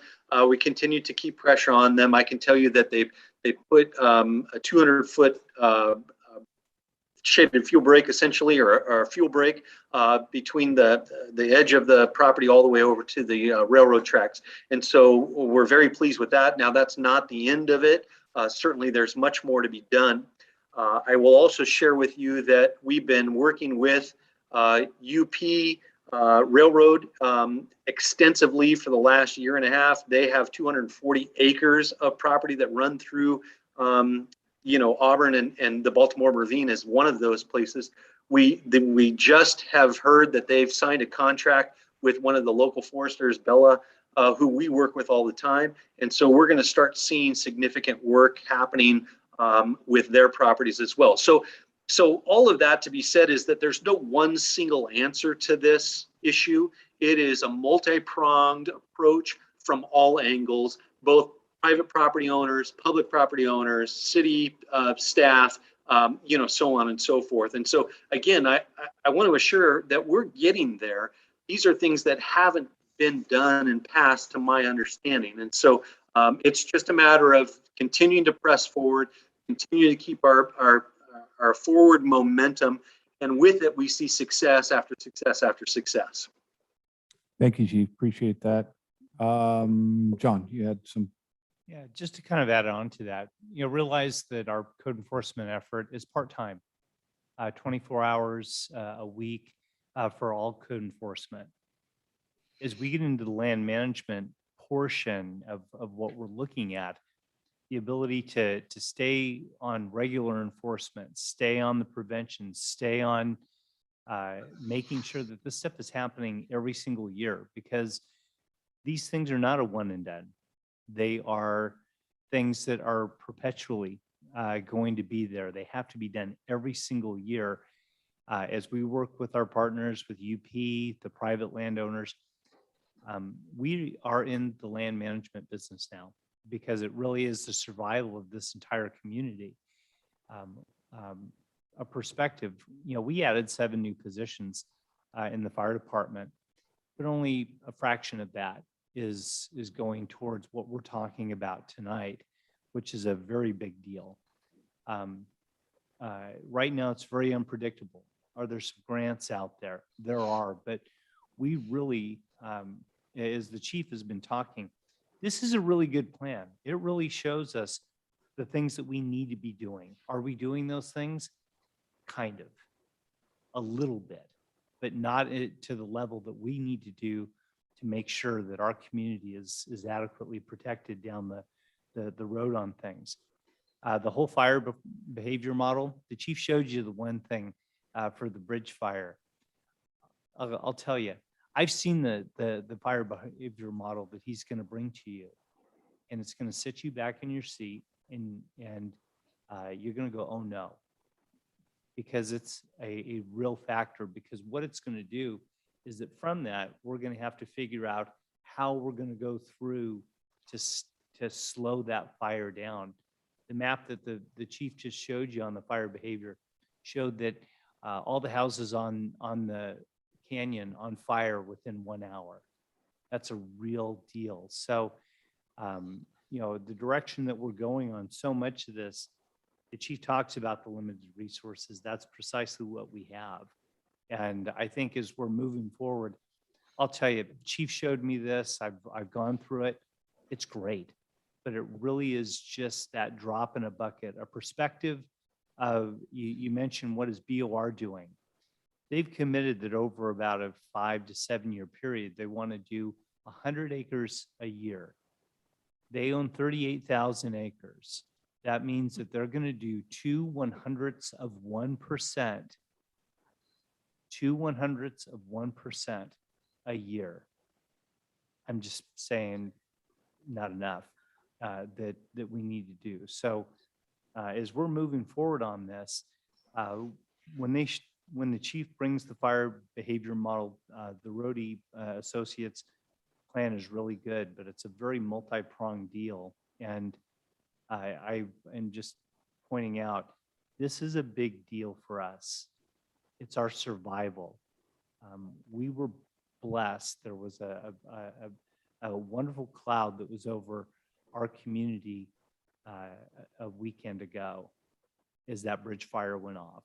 We were blessed because, Mayor, you were absolutely right.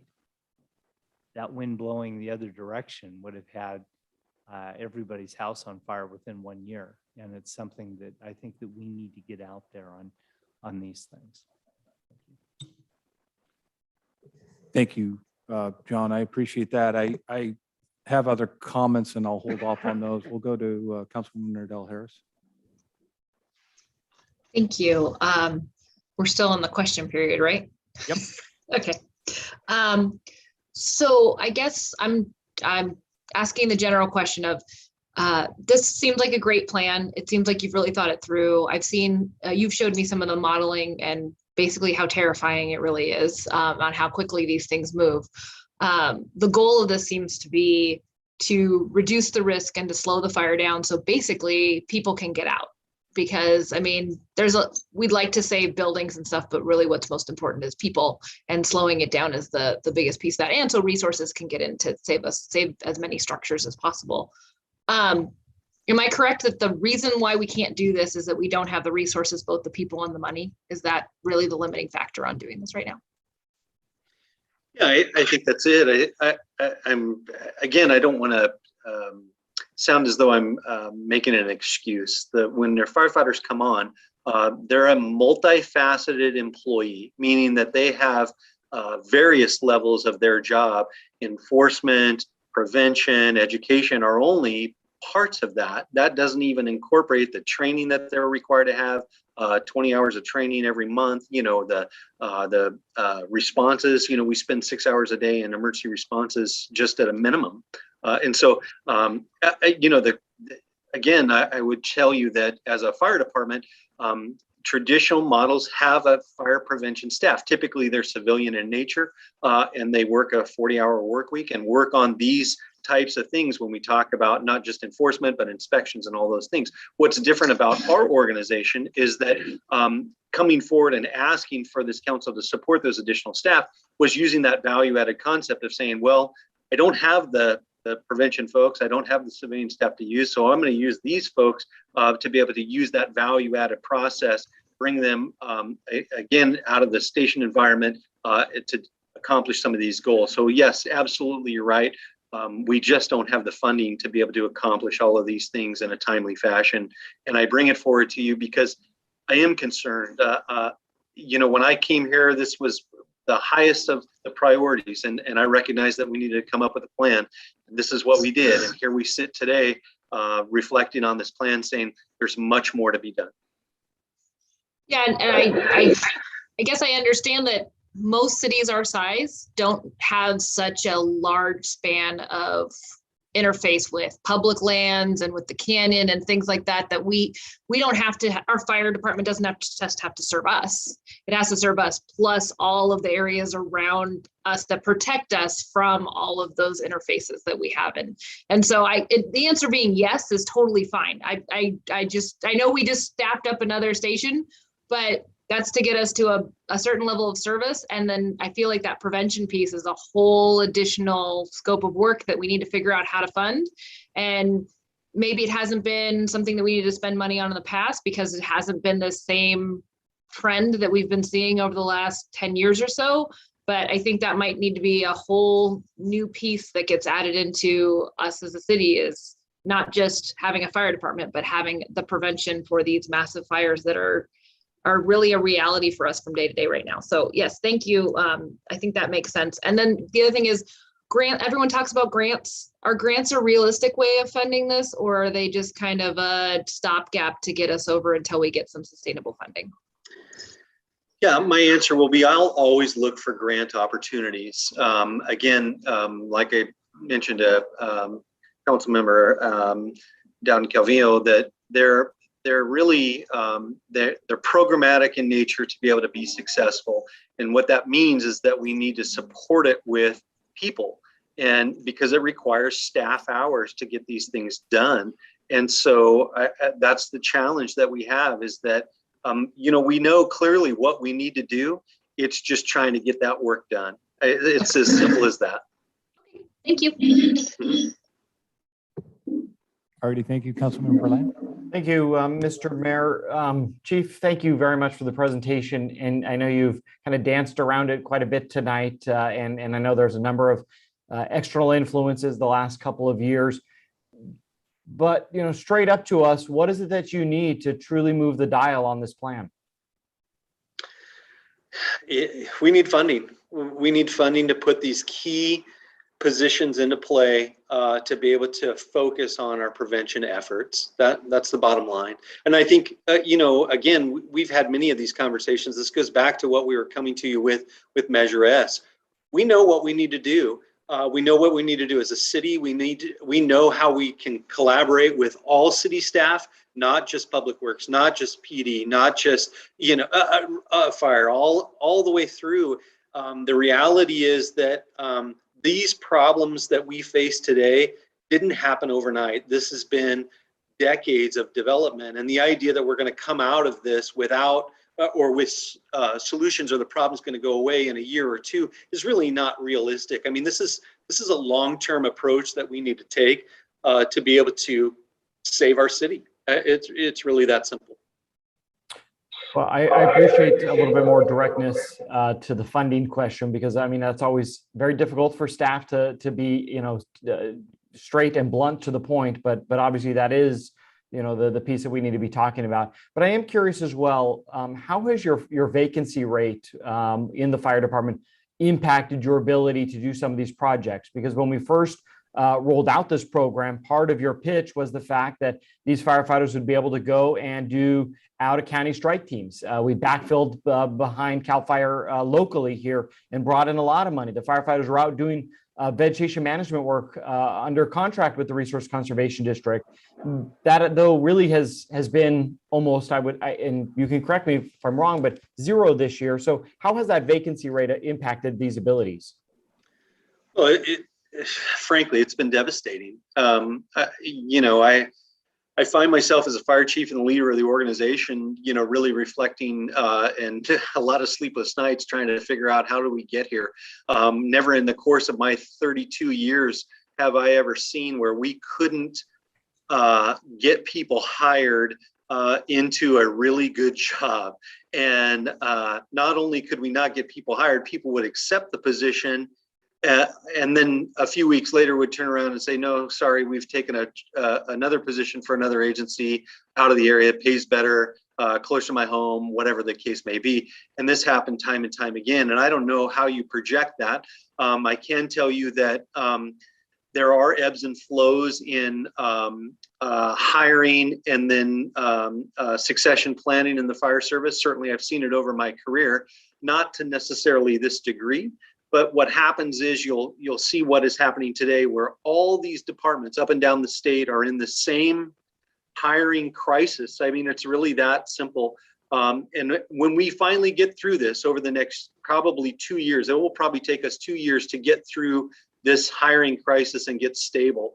Well, then what you'll see is a period of calm and very stable workforce for 10, 15, maybe even as much as 20 years. And then you'll see another rapid succession process of whether it's retirements or whether it's whatever the case may be. And that's really the ebb and flow of the fire service. But this particular journey is unique. And the reason that I say that is because it's not just our agency, it is truly up and down the state. I'll share with you that with regard to out-of-county resources, with these large devastating fires that we've been in for this last couple of months, I know that OES has made it very clear they have had half the number of resources on these fires than they had the previous year. And so the question to us as fire chiefs is, why can't you send your resources? Why are you holding back your resources? And to attune, every one of us said, we simply just don't have the resources to send you. And so that really speaks to the level of the challenge that we're in right now. And so quite frankly, I'm not worried about doing trust me when I couch my statement, you know, that I have to prioritize what we're working on. Doing prescribed fire or fuel reduction right now, when I'm having struggle staffing the station, my priority is staffing the station and making sure that we're getting our emergency responders to people who have their needs that need to be met immediately. That's our priority right now. And that's all I can do. So until we get our staffing stable, we're not going to be able to do these other things. And that's the sad reality of the moment that we're in today. I appreciate that. You mentioned priorities. Councilwoman down in Calvillo asked earlier on about the airport operations. City manager talked about the real estate component of it. And if you're not comfortable answering this, I know our city manager will, but can you help me understand what's your role still at the airport as far as airport operations? And curious for both you and then also your battalion chiefs, what percentage of your day or your week is right now still committed to airport operations? So to answer your question, probably I'm still probably spending anywhere from 10 to 15% of my time with airport operations. When you talk about the airport, it's divided into two halves. You have the operations component, which is the airfield itself and the actual flights and things that actually happen on the airfield. The other part is the business park, the leases, the tie downs, all of those kind of things. I'm grateful for the city manager to be able to hire and carve off much of that real estate component. I would tell you that I'm certainly not a real estate expert. I don't pretend to be.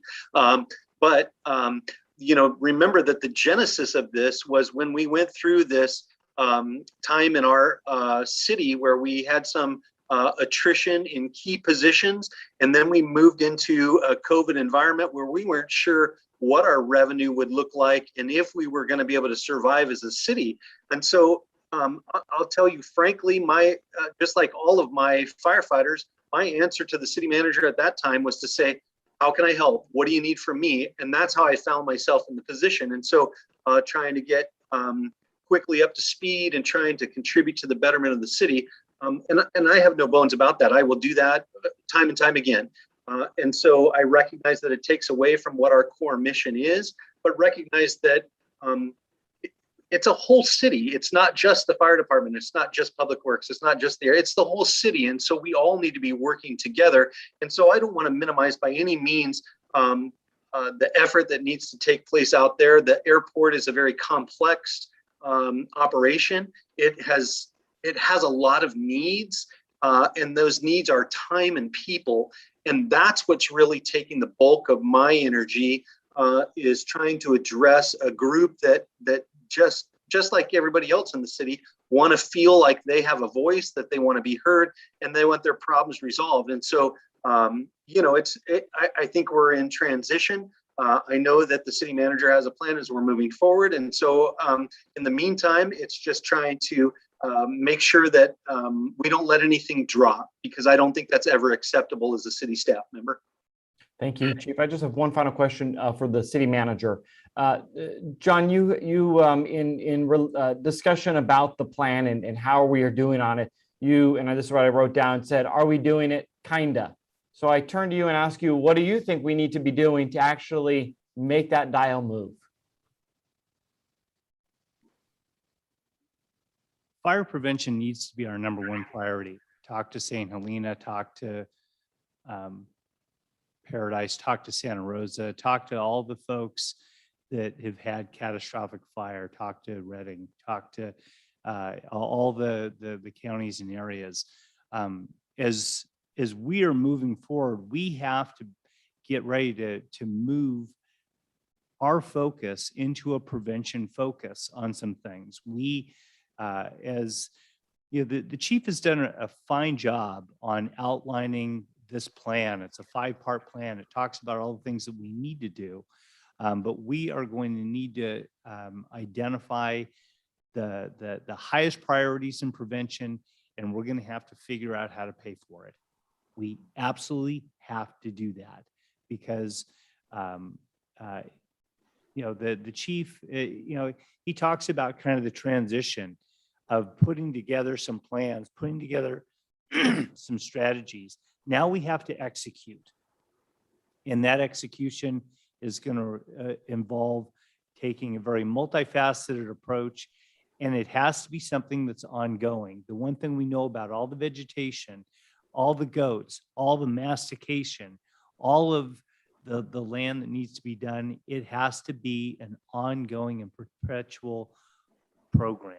And so as some of these things roll out, we have the plan, we have the things that we're looking at. Now we're going to move into the analysis, which includes the fire behavior plan, which is going to result in our need to look at the overall mitigating measures that we can do to buy us time to be able to do the fuel reduction, to create the brakes that are going to help in so many ways, allow for a tactical approach for how things that we would fight in the event that we had some fire in the canyon that was coming at us. So it really does get to the funding, it goes to resources, and it goes to a very structured plan that we can do. The difference with Auburn compared to Paradise and all these other communities is that we need to do it. We need to be the example. We have a lot of partners. We do have resources to help us with the plan, but ultimately we're going to need to have an overall strategic plan, and we're going to have to fund it and execute it. So what, John, I missed still, what's the next step here? Because we already have a plan. We have, all the different breakdowns of what needs to be done. Just curious from your perspective, how do we move this forward? Are you going to come back with a funding request, or are you going to come back with, here are the priorities out of that strategic plan? That's what I think we as a council and we as a city are missing at this moment. Not the need for a plan, not the need to know what we're going to do, but actually to do it. Yeah, really good question. As I've talked with the chief, we were at a point where there are still a couple of other elements that we need to have, but quite frankly, one of the things that we are going to move towards is a 2-year budget that would bring a multi-year funding look at how we would roll this stuff out. We simply cannot think that we're going to do all this stuff in any just 1 year. So it's going to be a combination of bringing a plan, identifying the funding that we need, and then moving it forward. And I will share, it's going to be a really tough night for the council. It is going to be a very tough night, but it's something that we have to bring to the community as an understanding of things. Our partners include not only our regional agencies, but also our Firewise neighborhoods. They need to be a part of this discussion too, because when we talk about the chipper program, we have to talk with them. How are we going to fund this thing? How are we going to do it? It is not dancing around the issue of, hey, can we get a grant or get some people out? We have to do it, and we have to identify that. So we will bring a plan together to the council. We will identify the resources and the need, and then we're going to have to figure out how to fund it. John, I appreciate that. I'm not trying to put you on the spot tonight, but without knowing when, I think that this deserves our continued discussion of this topic to the next meeting, because until I think we as a council and we as a community know when that would be, and whether it's a dollar figure that is the barrier, whether it's a time commitment, whether it's additional resources that are needed to do it, I don't think that we should be leaving this issue until that is clear. And again, I'm not trying to put you on the spot at this very moment tonight, and it's late, but I think, and I can say this for comments, I think then we need to circle back in 2 weeks. We need to circle back in 2 weeks after that. We need to circle back in 2 weeks after that, until we really have hammer swinging, vegetation being cut and all this other stuff that, again, as the chief mentioned, this is what I wrote down: funding, time, and people. And again, those aren't easy to come by. And so I would just ask, and I'll could say this in comments, that we then circle back on this conversation in 2 weeks. So thank you, Mr. Mayor. I have a follow-up question for John on what Daniel or Councilman Berlant said. I just wanted to know, John, when will the chief's time no longer be spent on airport issues? The chief mentions we are transitioning. I can tell you that internally, I can tell you, I can't just say, oh, next, tomorrow. That's not gonna happen. But as we move into the next year, we need to get there. From an operational standpoint, I can tell you that we've already started generating job descriptions and things for people to come in, but it's identifying what are the right things that we have to, we have to hire the right person for the things that we need to do. So we are transitioning out because except for the chief, we have absolutely nobody to work on this right now. We have nobody. And to the good graces of the chief, he's done a phenomenal job, but we still have a little bit of time because as the chief mentioned, there's been a lot of transition where some key folks have left, and quite frankly, I don't think it's an understatement to say that we've been scrambling on a couple of areas. But as we get into the next year, as we get the input from our stakeholders out at the airport, we will absolutely do it. And I will tell you that right now that we do have the semblance of an overall job description for some of the things that we need to do. Okay, thank you. All righty. We'll go ahead and open this up to public comment. Does anybody in the audience have anything they want to say on this topic that hasn't already been said? Seeing no hands going up, no people heading our way. Amy, any public comment? No public comment. That was an informational item. Thank you, Chief.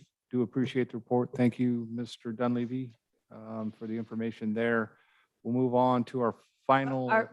Mr. Mayor, I'm sorry. I didn't know if we were going to have an opportunity to comment. Like, I know that we were kind of asking questions, but I skipped that, didn't I? sorry. I will bring it back because I do know that many of you have comments. So we'll start with Councilwoman Dowden-Calvillo. Thank you very much. I appreciate that. And thanks, Chief. I really appreciate the update on this, and I appreciate all of your efforts. You are wearing multiple hats. We recognize that, we acknowledge that, and we thank you for that. We also recognize the difficulty that we're having with regards to retention. Councilman Berlant brought that up, and I know that it is a huge issue for us. We've really got multiple issues going on here. And the fact is, the bottom line at the end of the day, we need money. I mean, that's really the bottom line. And we've had this discussion minus Councilwoman Riddell Harris last year. As you all know, we talked about this, and certainly that led towards Measure S, because the amount of money we're talking about is in the millions, not measly little $25,000 here or $50,000 there. We're talking about big dollars, and we're talking about sustainable dollars, because grants are great, but you can't count on them. And so I think that we just need to recognize, and I think that we do, that's the big picture here, is trying to secure funding necessary to implement a really good plan. And we're a little tiny city with a little tiny budget. And so we certainly look forward to your recommendations, John, but it's very tough. The other issue really is that we really need to get the feds to step up. And I know that we've been trying to work through our congressmen and so forth, but I don't know what else that we can do, because they're not. And it's so incredibly frustrating to me, and I'm sure with my colleagues as well, that we have this huge landowner in our backyard, and we're asking our residents to whack their weeds and to trim their trees, and our business owners and so forth, and even the larger property owners, like with Baltimore Ravine. But we've got this giant landowner that's well, we're going to do 100 acres a year, or every 5 years or something. And that's just not acceptable. And I just think it would be great to have, I know we have our fire safe councils and so forth, but maybe we need to really engage at a regional level on this. I mean, it's not just Auburn, it's Colfax, it's Placer County. There's got to be a way that we can have more leverage than we have. I mean, we need to leverage, the governor's got to step up. I mean, lots of money with the state right now too, but we've got to be able to use some leverage there to use with the feds. And I just, whatever we can do to do that, and I'm going to give some additional thought to that as well, but that's the huge issue.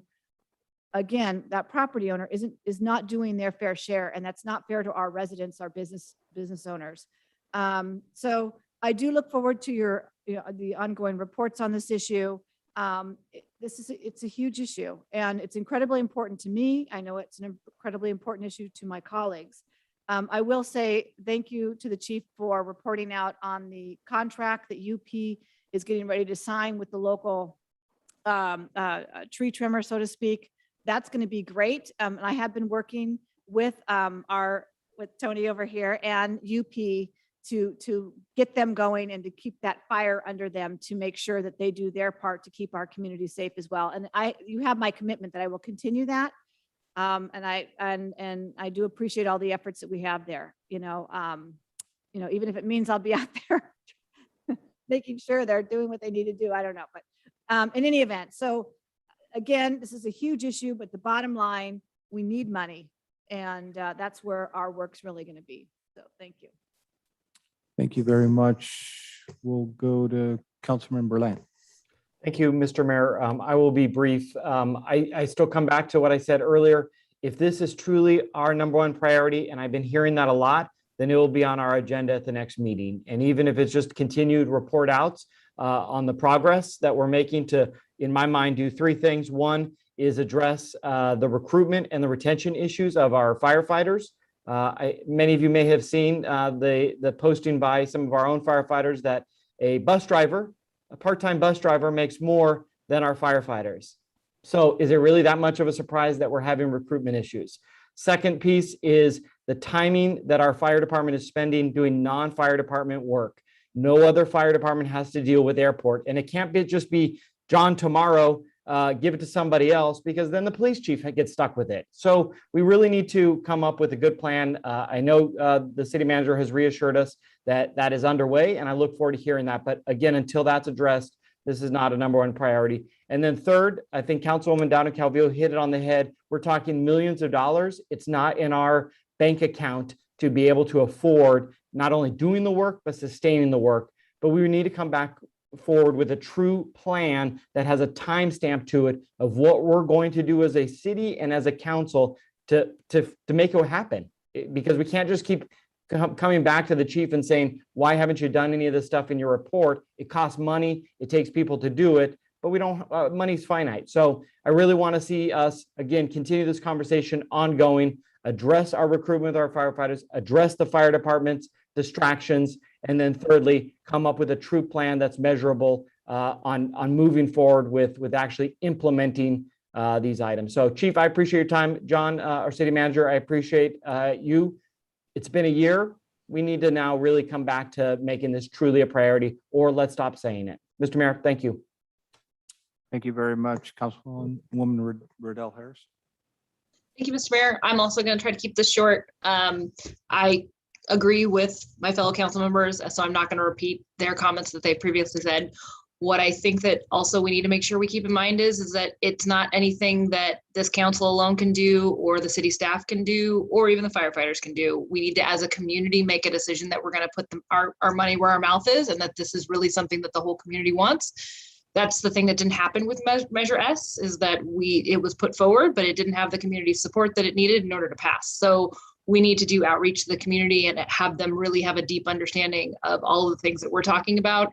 That means reaching all the people who don't attend our meetings and going out to them where they are and talking to them about these issues. So I think that we as a city council and as a city staff should be committed to going out and doing that outreach so people really understand that need, and there's a good coalition behind getting that revenue source together, so that way we can actually move these things forward, because we can come up with the plans, or John can say what the priorities are, but we need to, as a community, get that agreement that that funding source is necessary, or else none of this is going to happen. Thank you. Thank you very much. I'll just concur with my colleagues here.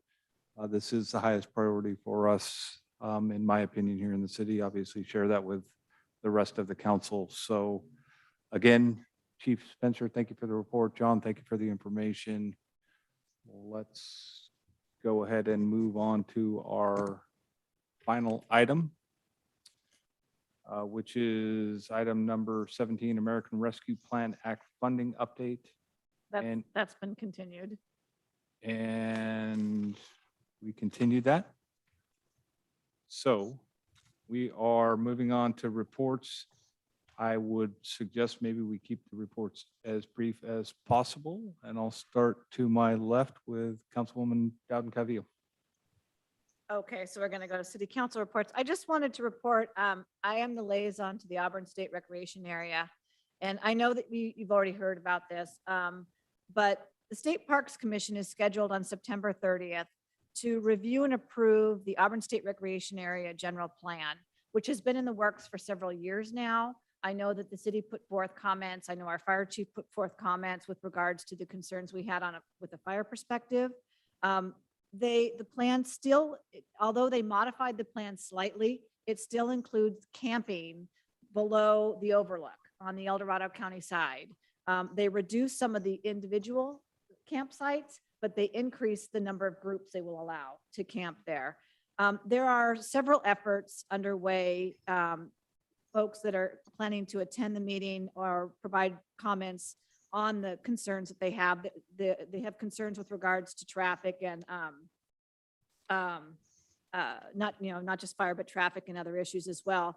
But I may also be providing some comments. I'm really concerned because we have that camping element. With the river fire just recently that destroyed 142 structures and it damaged 21 more, and it was caused by a campsite. And so many of our fires that start are human caused, and it really concerns me with what they're proposing to do. So, I know that we've talked about this again. It was before I was on the council, and the council took a position and submitted comments, but I just wanted to let you know that the State Parks and Rec Commission is slated to approve that general plan on September 30th. So as a council member, not speaking on behalf of my colleagues because we haven't taken action to do that, I will be commenting on my concerns with regards to fire. So, and would encourage you to do so as well as individuals. That's all I have to report. I'll keep it brief. Thank you very much. We'll go with Councilwoman Ardell Harris. Thank you. I don't have anything that is critical to report right now, and it's getting late. So I'll save my time so that way John can do his COVID update. Great. Councilman Berlant. I'll be real quick. One, I think that Councilwoman Dowden Calvillo, as our rep to the ASRA, I actually would like to see those comments come in front of the full council, and I think we should put our weight behind it just like we did last time. I think especially the camping issue is very relevant with the fire issue. But I'll report out real quickly on the Greater Auburn Fire Safe Council just to tag on to a couple things the chief said. One is, if you noticed, we had our first red flag warning for the Auburn area this past weekend, and under the somewhat oversight by Battalion Chief Tony D'Ambrosi, the Greater Auburn Area Fire Safe Council was out in force. We have a coordinator, Kathy Baxter, who helped put out 20 red flag warning signs all across the community. It definitely took notice because we quickly, my words, got overwhelmed with people who wanted to donate so we can get by even more red flags. And the red flags really are to warn all of us as residents that today is an extreme fire danger day and we need to be extra cautious. So I know, Mr. Mayor, at our subdivision, you may have noticed we had a flag right at the entrance and many of the other communities as well. So if you're interested, notify the Greater Auburn Fire Safe Council, and we do accept donations to keep those flags going. So whenever you see red flag warnings, either at the fire stations or out in the community, be extra cautious. And then lastly, last week we kicked off our first Firewise Forum. With my other hat, I was the Fire Safe Council's guest speaker, and we're having a monthly kind of speaker series at lunch time to just talk about different fire prevention related activities and events. The fire chief will actually be the next speaker. So I'll be sure this time to do a better job of getting the council some notice on when that is, but it's the second Friday of every month at noon to 1. we'll be hosting these kind of informal discussions related to fire. So with that, that's all I have tonight. Thank you. Thank you very much. I'll go ahead and forego my reports out due to the late hour and pass it over to John for his city manager report. Just real quick on COVID, Placer County is seeing just a massive surge in the amount of COVID cases on a countywide basis. In the last week, the 7-day positivity rate is 8%, which would put us in the dreaded red zone. If you remember the color coding, in the past 14 days, we've seen almost 5.5% increase in the number of COVID cases. Just for our zip code as a perspective, the number of cases within 95603, 2,285 cases for just our zip code. So the surging right now, something for people that are considering whether they're going to get a vaccine or not. Right now in the hospital, there are 97 people in Placer County hospitals who are in the hospital, and of those, 11 of the 97 are people who have vaccines. So it's almost a 9-to-1 comparison between those. So if you're on the fence about getting a vaccine, there's a good, much better chance that you're not going to get sick. So, or at least end up in the hospital on things. My second part of my report, just for the FYI of the council, coming up with the state of the community, there is an opportunity for us to nominate one of our employees, kind of as the employee of the year per se. They didn't do it in 2020. We met with our management group, and the person who's been selected is Rachel Wells. She is our transit supervisor. And if anybody's had a challenging job in the last year, Rachel has worked with the city now for 16 years. She not only is supervising all the staff, but she also drives the bus. She is helping us not only with the Confluent shuttle, but she is also working on the rollout for our on-demand system. So I'll look for more information about Rachel, but I thought I'd let everybody know here today. And I called her this afternoon, and she was very humble and surprised. So, and that's my report. Great. Thank you very much, John. With that, I'll pass this off to Councilwoman Dowden Calvillo for our closing comment here. Yes, so we are adjourning tonight's meeting in memory of Sergeant Nicole G. She was a United States Marine Sergeant who was killed on August 26th as a result of enemy attack while supporting evacuation operations outside the airport in Kabul. Her connection to Auburn is that her father is from Auburn. He actually went to Placer High School with my husband and myself. Sergeant G leaves behind a husband who is also a Marine, and we send our deepest condolences to the family. She actually, let's see here, she was serving with the Combat Logistics Battalion 24, providing ground electronics transmission systems maintenance. And she was promoted to sergeant while she was deployed in Kuwait in early August. And so certainly mourn her loss as well as the loss of the others that were killed in, along with there were 10 additional Marines and 1 Navy corpsman and 1 soldier that were killed on August 26th. So with that, respectfully request that we adjourn tonight's meeting in her memory. Thank you very much. Meeting adjourned.